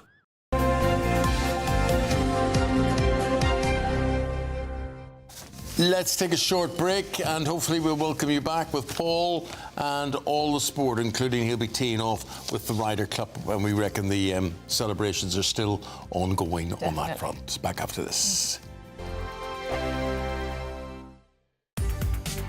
From the school run to the home run, watch a new show for all of Britain. He can say whatever he wants. A straight talking show where all voices are heard. And, you know, when are we going to stop talking about smashing the gangs and actually do it? With the stories that matter from every part of our country. There's a bit of a crash landing there for your Chancellor. Bold, fearless and standing up for you. That's me, Martin Daubney, 3 p.m. till 6 p.m, weekdays, here only on GB News. The People's Channel, Britain's news channel. Decisions made in Washington aren't just shaping America, they're shaping Britain too. From migration to global security, from crime to health. Whatever happens in the White House today will be felt in your town or city tomorrow. That's why The Late Show is live from Washington, D.C. Cutting through the politics to show you what it all means for Britain. The Late Show live every night at midnight. Only on GB News, Britain's news channel. You want to know what's really going on in the corridors of power? Labour don't know what to do with you half the time, and that makes you quite lethal in the chamber. Get behind the headlines with Chopper's Political Podcast. Join me, Christopher Hope, as I sit down with the great and the good of British politics. We'll see where this ruling takes us. These are the stories shaping our nation. Chopper's Political Podcast, available now on all platforms. Listen in and stay ahead. Exciting news. Every Friday, my Patrick Christie's Tonight Show is going to have a twist to it. We're welcoming some special guests. You. That's right, on Fridays I'm going to be doing my show in front of a live studio audience because this show is about you and what you have to say. It's going to be the same big debates, same big topics, same big opinions. But every Friday night at 9 p.m, you are invited to come on down to Patrick Christie's Tonight to be a part of the action. Only on GB News, the People's Channel, Britain's news channel. At GB News, we love to hear from you, our loyal community. So drop us a line at gbnews.com/your say. There you can talk to each other and also to the presenters live on air. gbnews.com/your say, because GB News is your channel, Britain's news channel. Join me, Nana Akwe, for an informative, interactive news programme with a difference. It's fun. No, he didn't say that, though. I'm so surprised. I think there's an element of truth to that. Join me from 3 p.m. every weekend, only on GB News, Britain's news channel. In the GB newsroom, we bring you the news as it happens. With our team of dedicated journalists across the UK, we're ready to keep you up to date with what's happening every half an hour, every single day. Bulletins here on GB News, the People's Channel, Britain's news channel.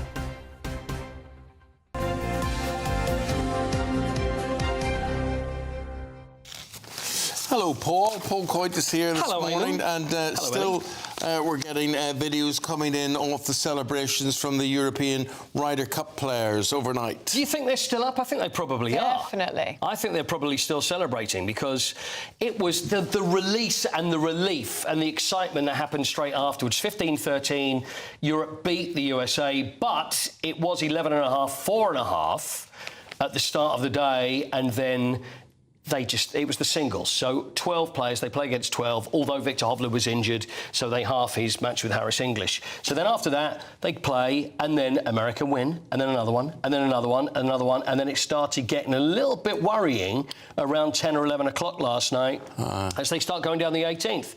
But well, an actress who led the American Ryder Cup golf crowds in foul-mouthed chants against Rory McIlroy was forced to quit her MC role. She's a comedian, Heather McMahon. Yes, well, so she should be. I mean, honestly, it was so bad. Yeah. It was so bad. The crowds are screaming obscenities, and there's got to be excitement, and that's what the Ryder Cup's all about, but they went way over the line. So now we can celebrate and just go, well, unlucky. Good. Because when they did win it, then all the crowds cleared off. Let's see some of the celebrations. This is on the bus. I think we've got another song.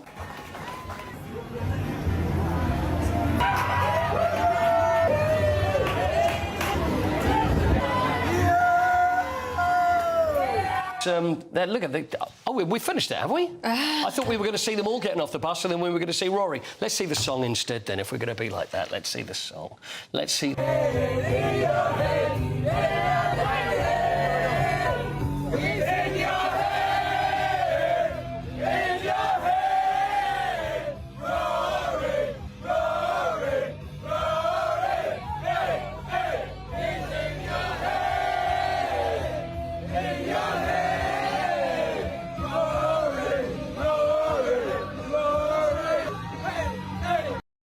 Singing the Cranberry Zombie, right? Great song. And in your head, and that's what they were saying that Rory was getting in everybody's head. And there he is celebrating with the Ryder Cup, giving it the big one. Shane Lowry, who sunk the putt, by the way, that was the one that was in the very interesting garb, which was the shorts and matching shirt with the Ryder Cup logo all over, by the way. So that's made Shane Lowry for life now, hasn't it? I think it has. He'll always be remembered for that. One of the greatest celebrations I have ever seen, when that putt went in. And he just went bananas.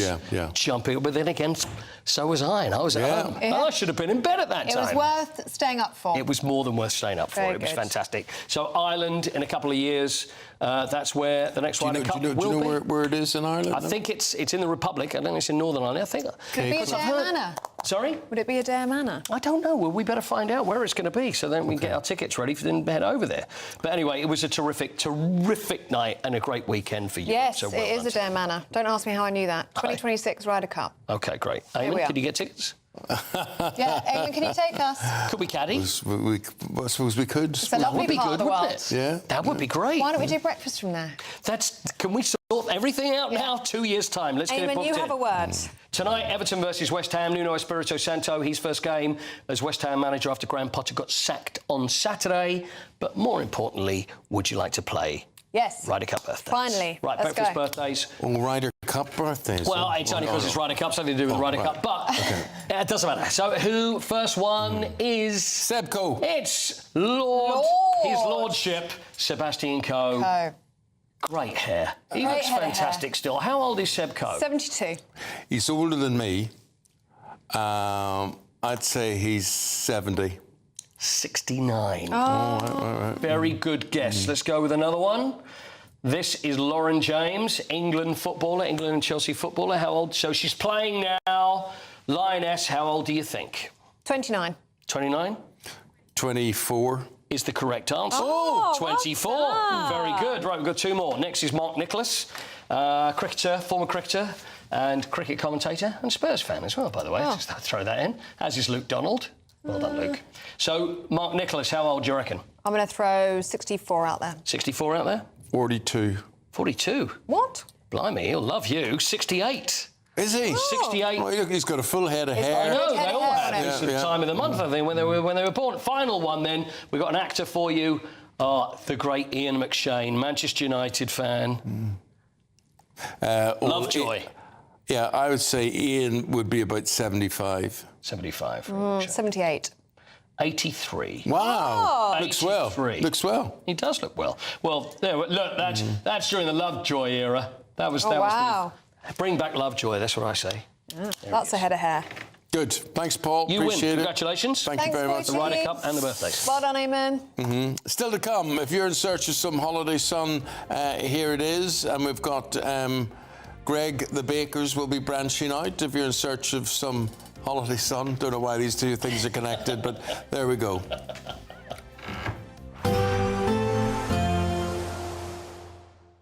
Dinner under the stars tonight? That reminds me of our travel insurance. You mean all clear skies? All Clear Travel Insurance sponsors GB News Travel Destinations forecast. There's still plenty of fine and warm weather across most of the Mediterranean, but it's a different story across parts of Spain, and in particular parts of southeast Spain and the Balearic Islands, where we're going to see some particularly heavy and persistent rain through the day on Tuesday. Flooding is possible in places and warnings are in place as well. Scattered showers across parts of Italy, the Balkans and Greece, but many places staying dry with some sunny spells. And through the next few days, it stays largely fine with a mixture of sunny spells and cloud and temperatures around average. All Clear Travel Insurance sponsors GB News Travel Destinations forecast.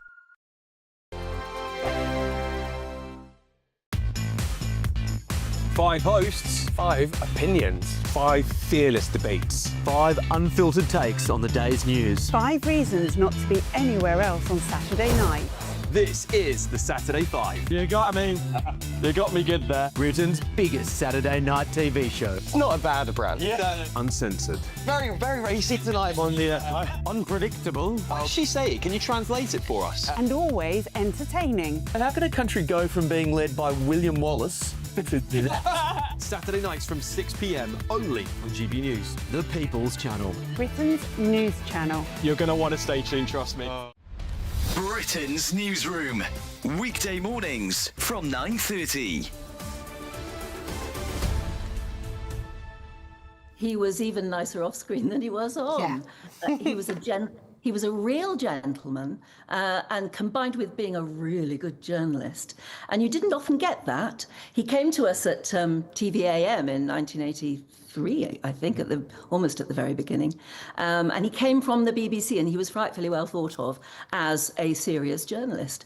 And I think at first he sort of felt like a fish out of water, because he was expected to sit on a sofa next to Roland Rat and have a laugh as well as have a serious interview. But he warmed to that challenge almost straight away, because he was a very warm person. And of course, we already had Lynn Foldswood, his wife, doing a consumer spot on TVAM in those days too. So we got to know them both really well, and they adored each other. We were all devastated when she went, and she died during lockdown, so nobody could actually go and comfort him. And it is a real loss. He had a wonderful life, though, I have to say.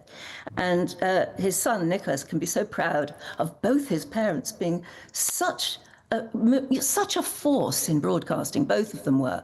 It feels like the end of an era. He was one of the originals, he really was. He really was. I mean, I was very lucky. I mean, I didn't work with him like you did, Anne, but very lucky enough to interview him and Lynn. I met Lynn first when she was battling bowel cancer. She did such amazing work, like yourself, with raising awareness of things like this. And then I met John through her, and I just fell a little bit in love with him. He was so warm, so charming, so helpful. And, as a young journalist, he was just so easy to talk to. As you say, he's one of the greats. GB News, the People's Channel. At GB News, we love to hear from you, our loyal community. So drop us a line at gbnews.com/yoursay. There you can talk to each other and also to the presenters live on air. gbnews.com/yoursay, because GB News is your channel, Britain's news channel.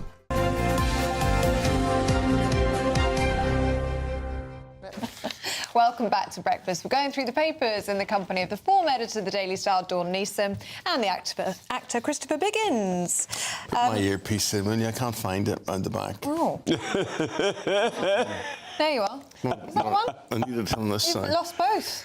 This is real television. It's real live TV. A small piece of Eamonn's brain has fallen out, if anyone's wondering. Dawn, tell us about Greggs. Oh, they're opening a pub. Yeah, well, absolutely. We knew that's not the story. We knew Greggs were opening a pub chain. This is news to me. But this is the first one that has actually opened. It is called the Golden Flake Tavern in Newcastle. It opened on Saturday, serving, the normal range of drinks. But Ellie, I mean, given that both the gentlemen here have just indulged in a donut for breakfast, they are actually serving. Bear in mind it's Greggs. They're actually serving pink fizz that tastes like a jam donut. Wow, I could get on board with that. I could get that. Sounds very nice. A jammy pink fizz. It's going down very well. They do a £17.50 Sunday carvery, but rather than an old-fashioned Sunday roast, you get a choice of a steak bake, chicken bake, or cheese and onion bake, along with all the trimmings. Oh, yeah. It's Greggs, remember? Come on. Do you like the sound of that? A Greggs roast? Oh, yeah. That sounds... I think it'll be very popular in Newcastle as well. After a night out, that'd be lovely. Well, very much. There's another little story on this page. This is from the Daily Star, by the way, as well, that Americans are baffled by the UK's love of Jaffa cakes. There's an online forum kicking off about how Americans do not understand Jaffa cakes and do not understand why the English are obsessed with them. They're idiots. The Americans? Yeah, I think that's a fair comment. I think they need to up their confectionery game. I've got a hot tip for you if you're going to America. We bought a big box bag thing of dairy milk. Other chocolates are available. And we took it to the States because we knew the chocolate would be rubbish. And then every day we could have a nice bit of British chocolate. Proper chocolate. A little bit of taste of home. Because the Hershey's, Oh, no, it's not they're nice. not really chocolate, are they? Chocolate. No, evidently. Jaffa cake is what the do you best. make? We were talking about travelling on airplanes and whatever, but what do you make of the idea of a capsule hotel? And this is the largest one in the world. It's just opened, hasn't it? It's right in Piccadilly, and I think it's something like £40 a night.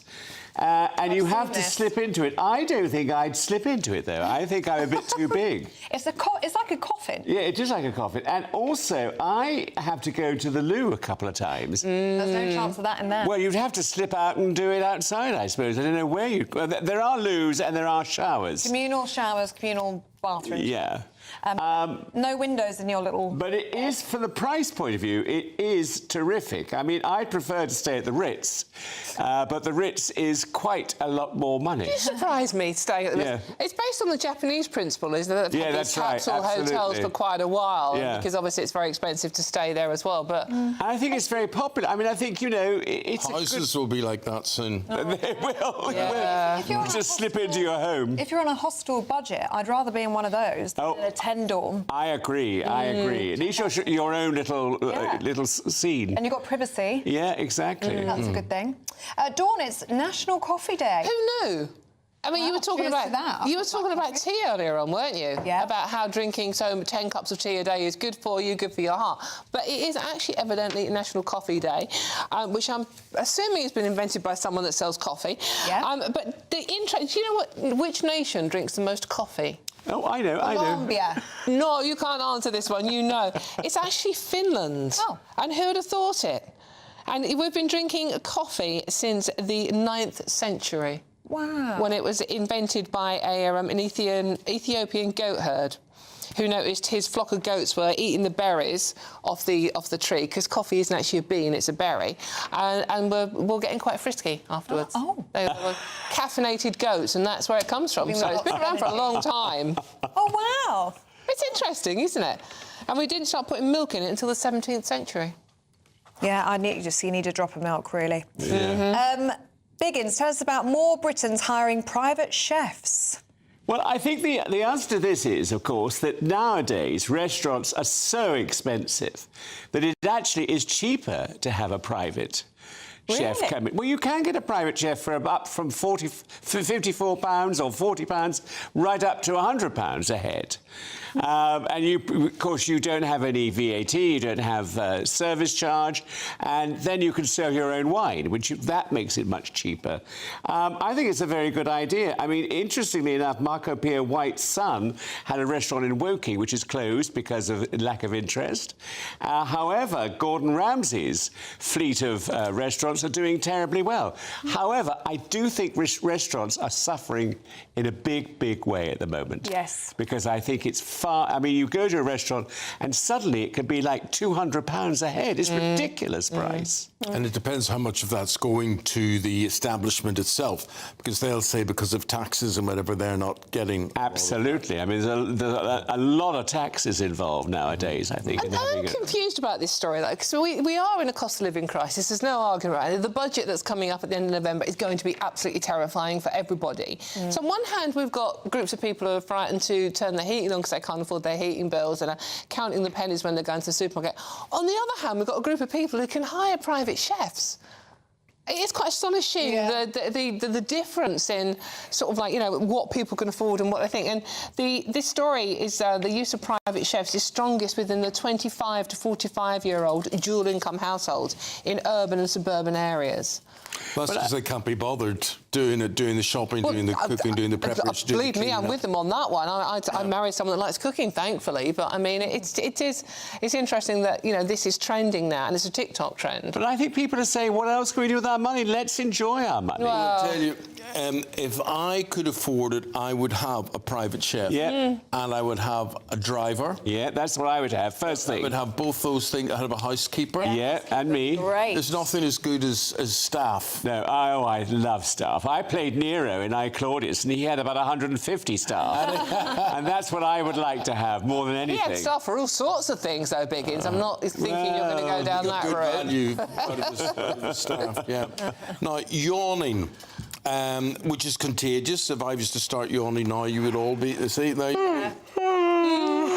you know why that is? Do you know why it's contagious? She'll set me off now. It's your body's way of reacting to what they think is a decrease of oxygen.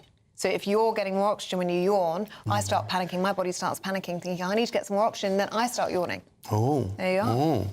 Well, why is that why yawning is a cry for help? For oxygen. I mean, yawning may have helped our ancestors survive because it made people around them more vigilant to threats. So it's along a similar theme, to be honest with you. I mean, yawning occurs during states of diminished vigilance. Wake up, biggins. And so, if you see someone back in the Stone Age, if you saw someone in your cave yawning, you'd think, right, they're dozing off, so I'm going to be extra vigilant all around me to make sure we're not going to be attacked by anything, you know, saber-toothed tiger or whatever. So that is where this study comes from, and obviously it's something we still have within us. Don't you think nowadays, though, there's a lack of yawning? I very rarely see... You think it's quite... No, in a newsroom, everyone's always exhausted. Really? Yeah. I very rarely see yawning happen in my life. Maybe you're not around exhausted people. That's very true. But it is contagious, it has to be said. Let me ask you both this now. In about 10 minutes' time, we're going to be talking to Zia Yusuf, and Zia Yusuf is a former leader of Reform, and he is going to be talking to us about the accusations made against his party, but particularly by the Labour Party today as they go into conference. What is your view, or you may have immigration concerns or not, does that make you racist? Is there anything you've read in the papers today which thinks, goodness me, I may be a racist here on this? Biggins? No, certainly not. I don't think that at all in reading the papers today. I think, you know, it's something that the government are using against the reform. I mean, well, if you're worried about immigration, Keir Starmer basically is saying you are racist. Yeah, which I think is ridiculous. I mean, it doesn't occur to me that would be a racist remark. Well, everything is racist nowadays, isn't it? I think the one thing that does seem to be the most racist thing you can do is disagree with Keir Starmer in any way, shape or form. No matter what he says, if you disagree with him, you're racist for some reason. I think this is a ridiculous thing to say, and if he's trying to win over ordinary voters, you know, the working people that he insists is there for, this is the wrong way to go about it. Yeah. And those people, his own supporters, may well have genuine concerns on this front. Of course, Eamonn. But this is the same Keir Starmer that when we had the Unite the Kingdom march 2 weeks ago in London, and there were ordinary families on there, all colours, all creeds, ordinary families who were concerned about the way the country is going, concerned about immigration, legal and illegal, and concerned about their voices being heard. And Keir Starmer said that sent a chill through the bones, seeing those families on that march. And I think regardless of what you think of the people that organised that march, many people on that march were concerned about their country and concerned about having their voices heard. And for our Prime Minister to come out with something like, if you're worried about immigration, you are racist, it's just going to lose voters even faster. And he's making the job of the Home Secretary very difficult, because she's going to come out today unveiling this new plan for migration from the government, which is this good citizen test, talking about having a good standard of English. Meanwhile, you've got him saying that Farage's policy is racist. It's racist. But his isn't, and Shabana Mahmood's isn't. Well, can you imagine if Nigel Farage had come out with the fact that if you don't talk good enough English, you're not welcome here, which is pretty much what Shabana Mahmood is saying. It would be dubbed as racist. Can you imagine if Nigel Farage or Kemi Badenoch had said that? But that's the Labour policy. Labour came in promising change and growth, and and I think people really wanted it to work. And the fact that they are doing so, I mean, he's the least popular Prime Minister we've had. Rachel Reeves is the least popular Chancellor. If there was an election tomorrow, Reform would absolutely romp home. Yeah, yeah. It's frightening. I mean, the messaging just before the conference was about Labour going back to its roots and going back to its working class roots. How have they lost their way so significantly in just over a year? Well, the interesting thing... Forgetting where you come from. Well, exactly. Forget it. You forgot your working class roots. But the interesting thing about this conference in particular is you've got the big unions, who are the biggest donators to Labour, Unite and GMB, are going to have... they're having a go at Labour. They're holding votes at the actual conference saying this policy is wrong, we need a wealth tax, we need to scrap the two-child benefit, all of these things. Having a go at Labour, who they fund. I mean, Unite, I think £1.5 million. I think there'll be, at the end of the year, a huge revolt from the public. I think they've had enough. I think they won't stay in their homes and say, all right, we accept this. They'll go on the streets and they'll say, we are not going to accept this. I really believe that. I think it's going to be huge. Huge. Forget the marches we've had recently. It will be vast. Do you think we'll see a change in leadership, like an Andy Burnham? Well, we're hearing a lot. no, well, I think that's difficult. I mean, I think he's, you know, very charismatic and a great guy. But, I mean, I think he's got lots of problems in front of him. OK, well, Zia Yusuf, former leader of Reform UK, he's going to be defending those accusations and talking to him in just under 10 minutes' time, OK? Here's your weather.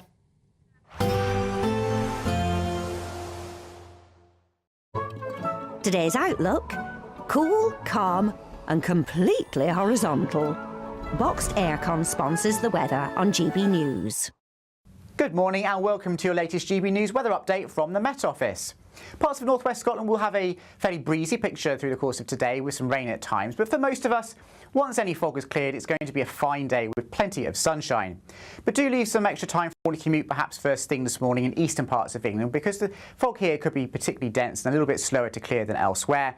Plenty of sunshine though for most of England and Wales and eastern Scotland. Some cloud developing as we go through the course of the day, but a fine picture for most nonetheless. Brightening up across parts of Northern Ireland as well after some morning patchy rain, and generally temperatures around average for the time of year, but feeling a little bit warmer than on Sunday, particularly in the south.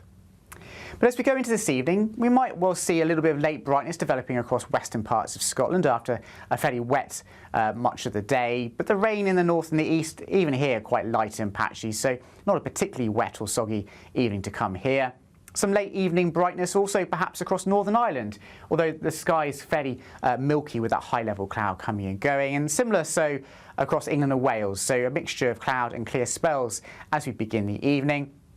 As we go through the course of tonight, it's going to stay largely dry across England and Wales, a mixture of cloud and lengthy clear spells. So once again, perhaps one or two isolated fog patches developing in the countryside and turning a little bit chilly, but not as cold as it was on Sunday night. Further north and west, though, that southerly breeze strengthening, so turning quite breezy here. And look at these lows, 11 to 13 degrees Celsius, so a very mild night to come for many parts of Scotland and Northern Ireland. It does mean, though, that Tuesday is going to be quite a cloudy and breezy picture up here, so outbreaks of rain off and on, mostly across western Scotland and parts of Northern Ireland, but perhaps fairly soggy at times across parts of the higher ground areas of western Scotland and Dumfries and Galloway. Some rain for Cumbria as well, but many parts of England and Wales largely dry with sunny spells, and temperatures above average for most of us, 19 or 20 in the south and 17 in the north. Today's outlook: cool, calm and completely horizontal. Boxed Aircon sponsors the weather on GB News.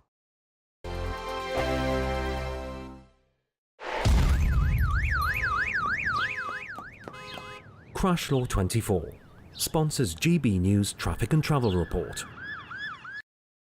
Good morning, this is the latest AI travel news from gbnews.com.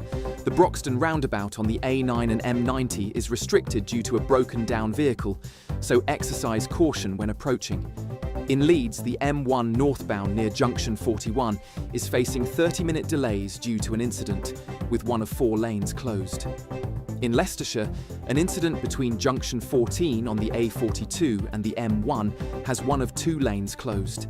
In Thurrock, the M25 clockwise at Junction 30 has a traffic collision with one of 3 lanes closed. And on the trains, Northern buses are replacing trains between Corkicle and Whitehaven. For more travel news, go to gbnews.com. Crash Law 24 sponsors GB News Traffic and Travel Report.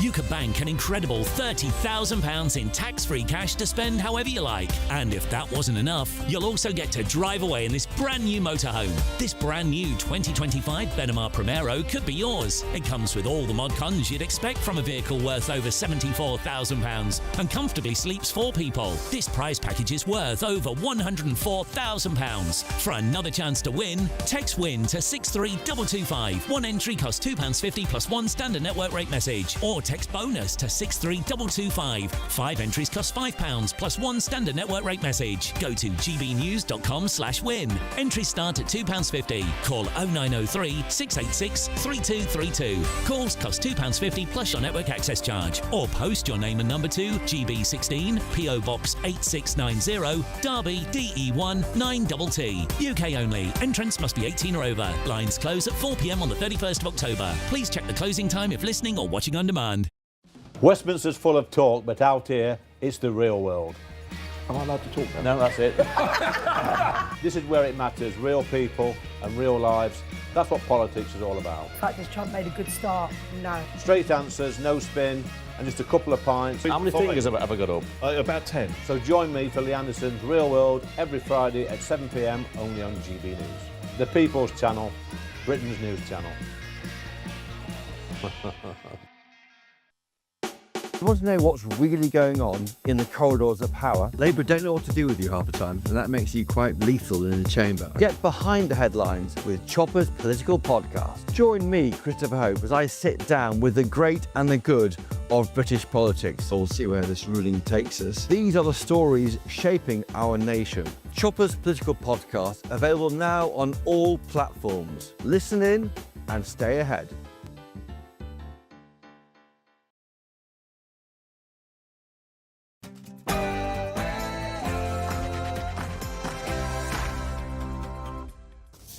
Contribute or leave Britain. That's the message from the Home Secretary.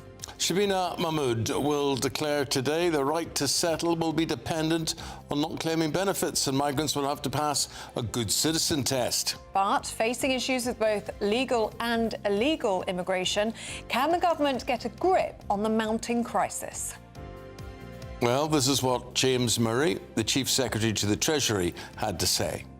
People are trying to take the mick out of our values or out of our generosity or out of the laws of our country. She takes it head on and says, no, we're going to tackle this, we're going to go at it, we're going to fight.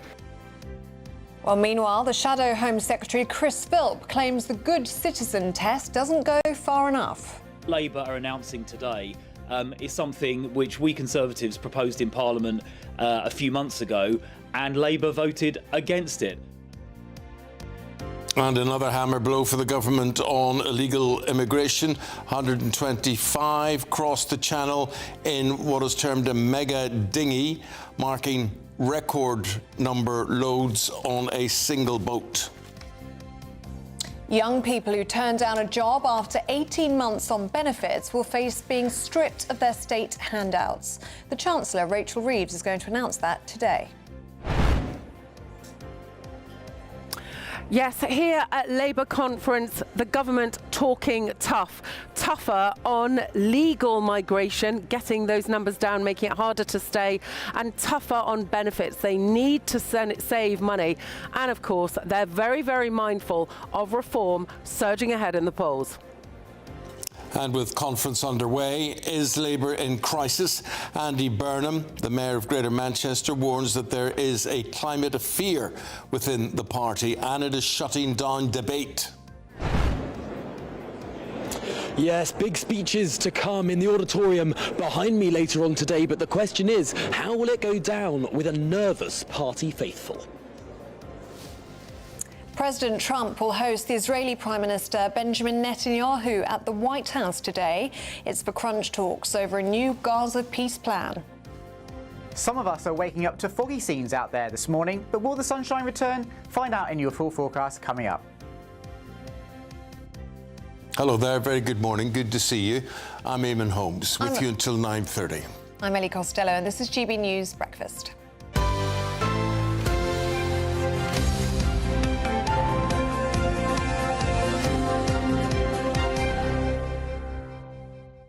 Lots of you getting in touch with us this morning. Thank you so much for your company. Graham says, how many of Reform's policies are Labour going to mimic? Diane says words mean nothing, James Murray. This is about the mega dinghy that crossed the channel over the weekend. 125 people on one dinghy. She says action is turning the boats around. There's absolutely no determination. You're making our country look like fools. Unless we do what Alison suggests. She said people talk about a magic bullet. Here's the magic bullet. Send the Navy in and get those boats turned back. I mean, you've got to sort of recognise that a blind man on a galloping horse could see a dinghy that size crossing the channel. And you wonder why no one seems to do anything about it, to hook a rope on it and pull it around, or to puncture it, or goodness knows do what, but make life a bit more difficult than it is being made for them. I think we saw the French /one dinghy, didn't we, for that photo opportunity, which was on while all of the Macron papers. was here in the country visiting Yes. Keir Starmer. That was it, the photo opportunity. And perhaps this is the reaction from those human trafficking gangs. I mean, they're very sophisticated, aren't they? Networks across Europe. They're just getting bigger and bolder with each move. Well, we're talking about all this because Labour's latest bid to crack down on immigration, the Home Secretary today will declare migrants must contribute to Britain or leave. Yes, it comes under Labour's Good Citizen test, where migrants will be required to volunteer within their communities and contribute to the economy without receiving benefits. They'll also need to speak English very well and have a squeaky clean criminal record in order to secure any sort of permanent residency. Well, this is all going to be unveiled in Shabana Mahmood's first speech to the Labour conference as Home Secretary later on today. Well, let's speak to our political correspondent, Catherine Forster, who will bring us up to date on all of these things. And Catherine, as you can see there, finds herself at conference in Liverpool. Catherine, good morning. Yes, good morning to second day of Labour conference at Liverpool. Some big speeches we're expecting today from the new Home Secretary, Shabana Mahmood, from the Chancellor, Rachel Reeves, and from the Defence Secretary, Education Secretary, and so on and so forth. But look, the government is talking tougher today. Tougher on illegal and legal migration, and tougher on benefits. So on legal migration first, what we're expecting is that the new Home Secretary is going to make it much more difficult to get to stay here if you come here legally. The indefinite leave to remain that you can currently claim after you've been here for 5 years is likely to be extended to 10 years. And not only that, but you will not be allowed to claim benefits during that time. If you commit a crime, you would not be allowed to stay.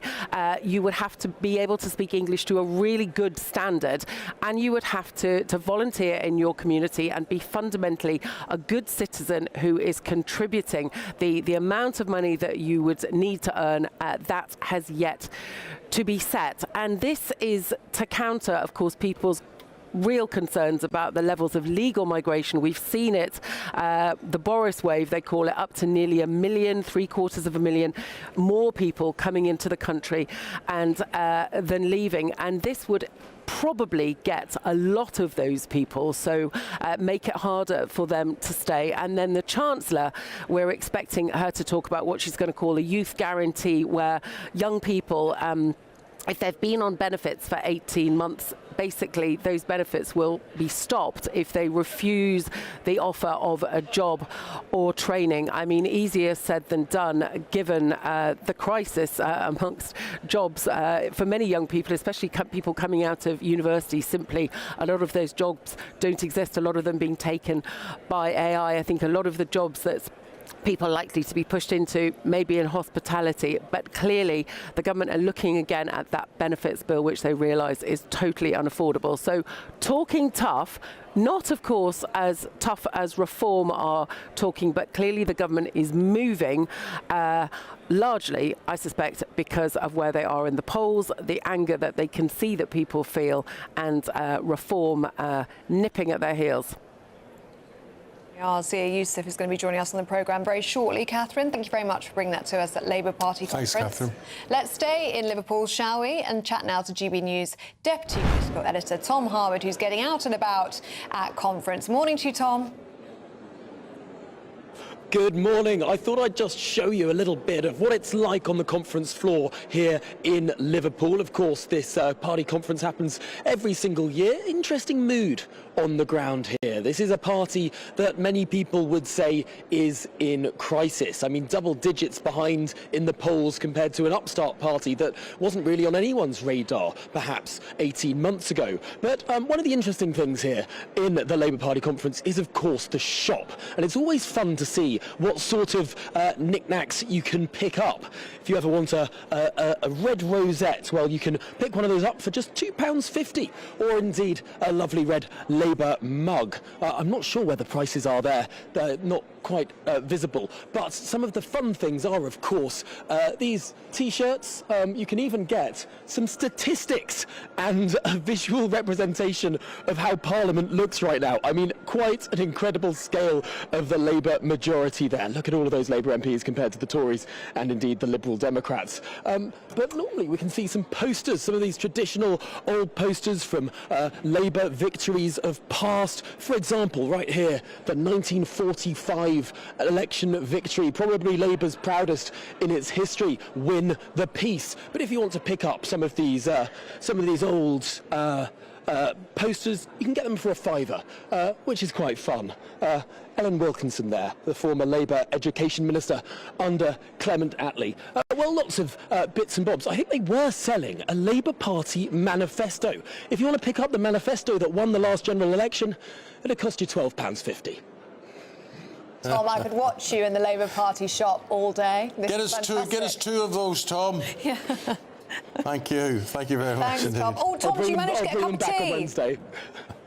I did. They finally brought out the milk.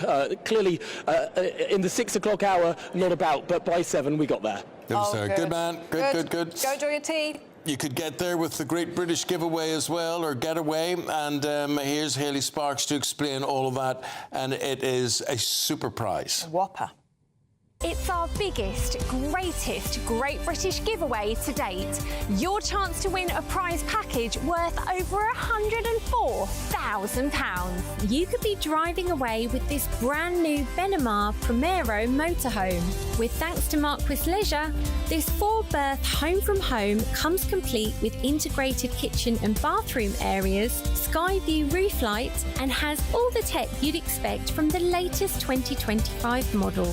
We'll also give you an incredible £30,000 in tax-free cash to make sure any adventures in your motorhome are taken in style.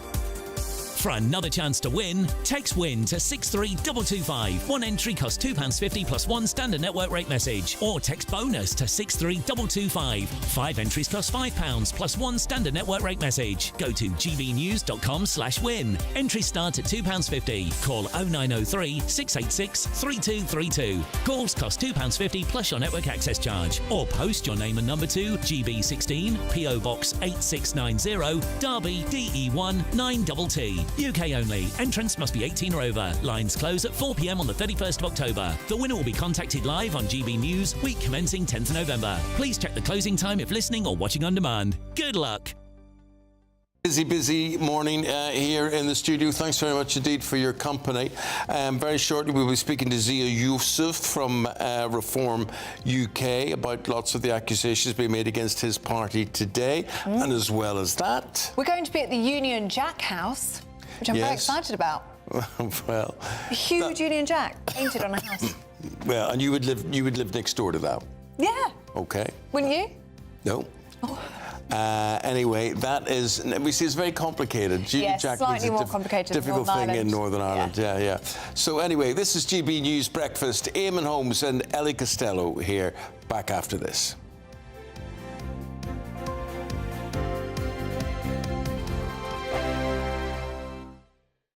It's Patrick Christie's Tonight, and here we do things differently. It's explaining the absolute madness of this, doesn't it? It's explosive. I mean, this is very good. It's lively. 850. Your government sat there, Sean, and it did nothing. It's controversial. And the Middle East has been in turmoil since before I was born. It's everything you need to kickstart your evening. Everyone's had their Weetabix tonight. I love to see it. That's Patrick Christie's Tonight, weeknights from 9 p.m.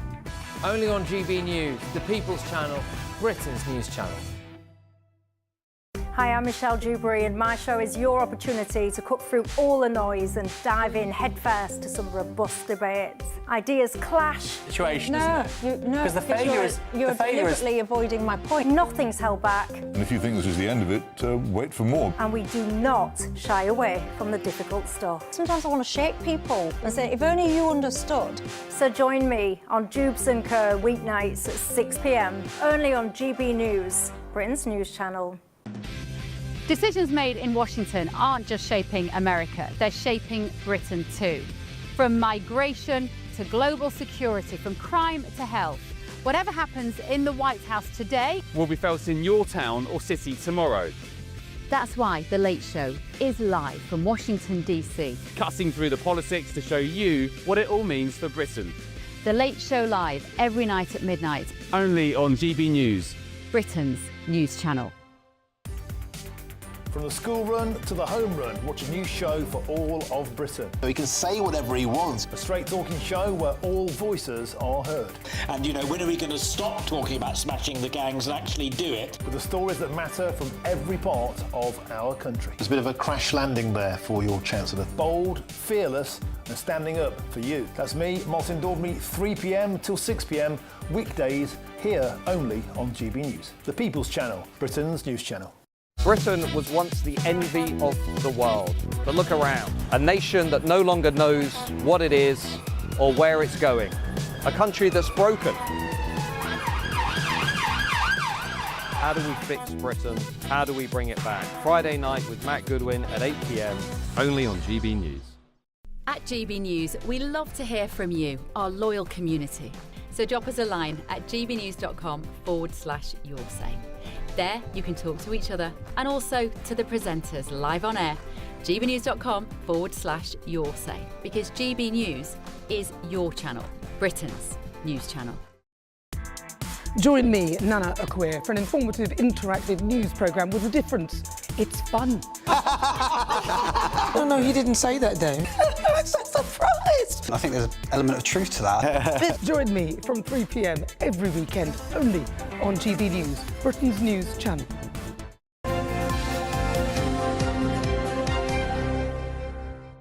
Right, the big feature we have for you this half hour is flags, OK? When the Prime Minister wanted to reclaim the flag, Simon Brocklehurst has painted the entire front of his house as a Union Jack. Yep, and it's safe to say he's received a mixed reaction.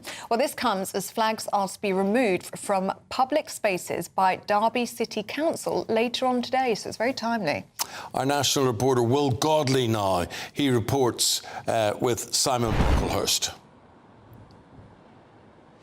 Yeah, Eamonn, good morning from the Union Jack House. You've heard the phrase go big or go home. The motto here is go big on your home. Let me step this way and you can see exactly what I'm talking about. This is the Union Jack House with the St George's Cross fluttering a little bit in the distance. The wind has just died down at the moment, but it's certainly got everybody talking here in Sutton, in Ashfield, as I've been here for the last hour or so.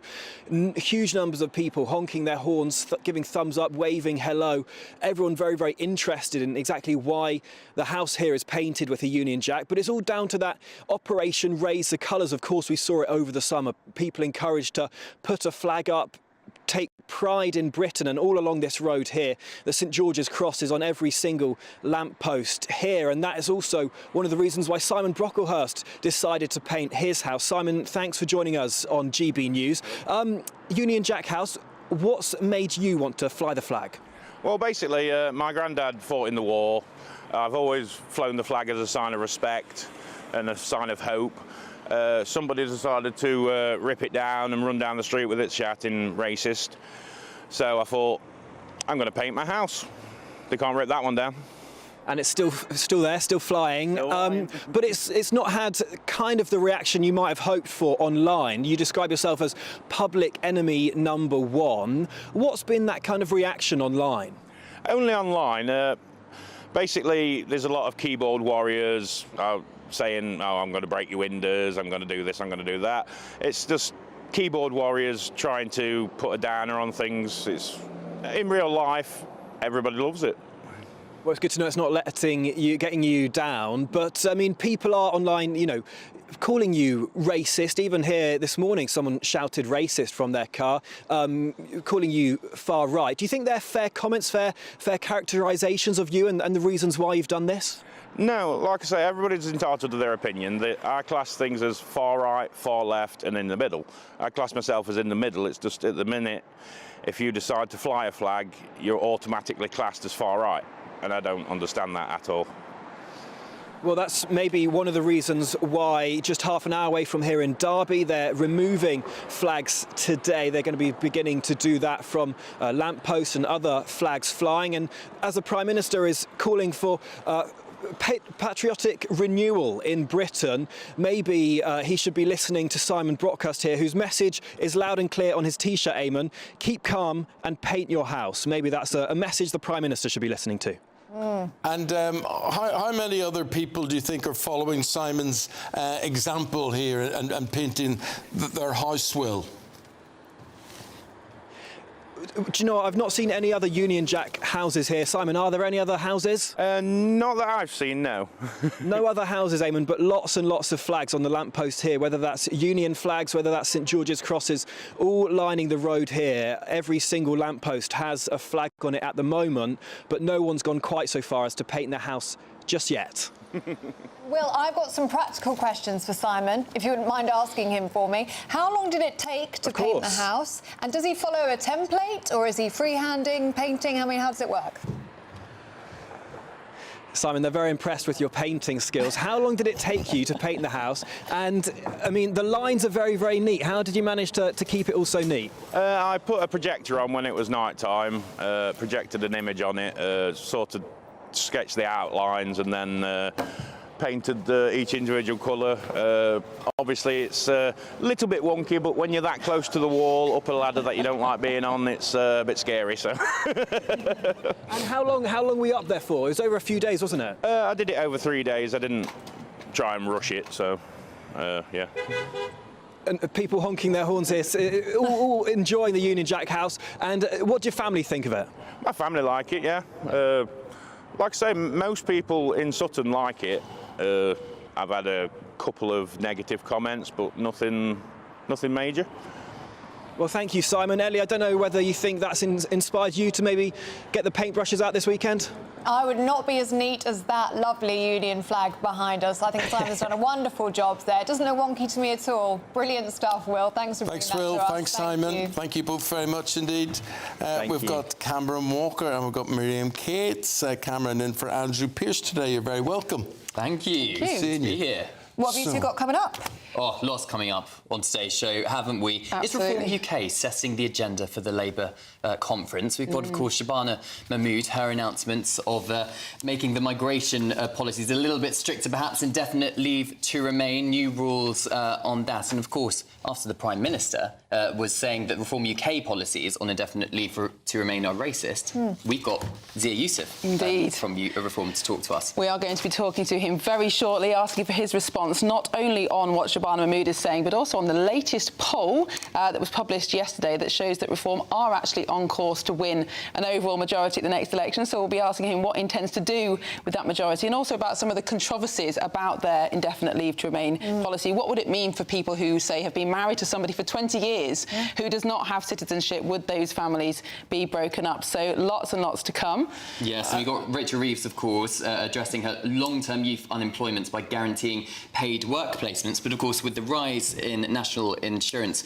contributions to employers, what is the incentive for businesses to employ new youth workers? Where are the jobs coming from? What's the incentive for Keir Starmer to talk about Nigel Farage? As a politician, would you advise Starmer to mention him, not mention him? Well, that was in the poll yesterday. Only 20% of voters think that he should be focusing on attacking reform. Most people think he should be focusing on delivering. But that's difficult when his backbenchers don't agree with him. Yes, indeed. Don't go anywhere. We'll be live from the Labour conference. And, of course, that exclusive interview with Zia Youssef coming up after your weather.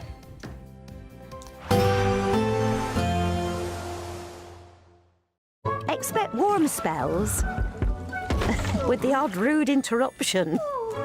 Boxed Boilers sponsors the weather on GB News. Good morning and welcome to your latest GB News weather update from the Met Office.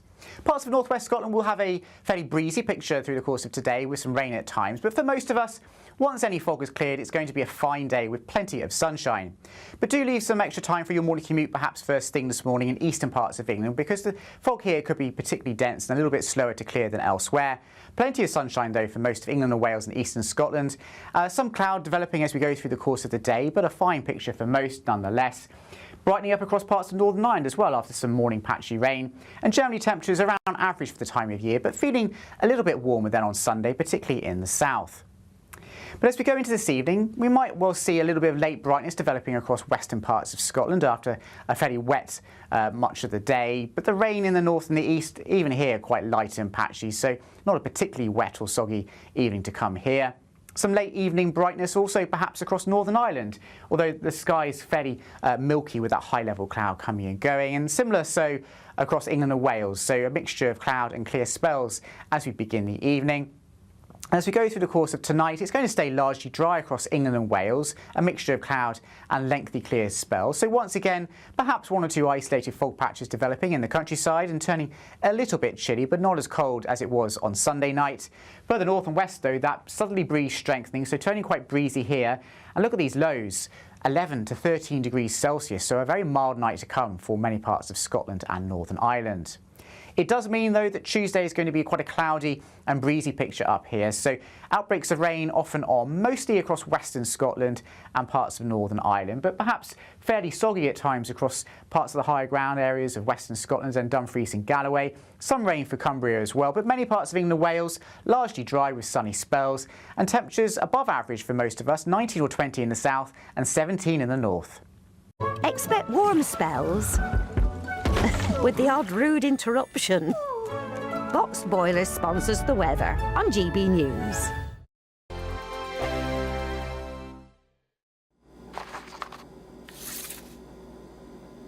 Crash Law 24 sponsors GB News Traffic and Travel Report. Good morning. This is the latest AI travel news from gbnews.com. Drivers heading southbound on the M42 can expect some delays due to a broken down vehicle. On the M1 northbound near Leeds, there's been a road traffic collision. Cheerfully, one lane is closed, causing delays of around 20 minutes. In Leicestershire, a similar incident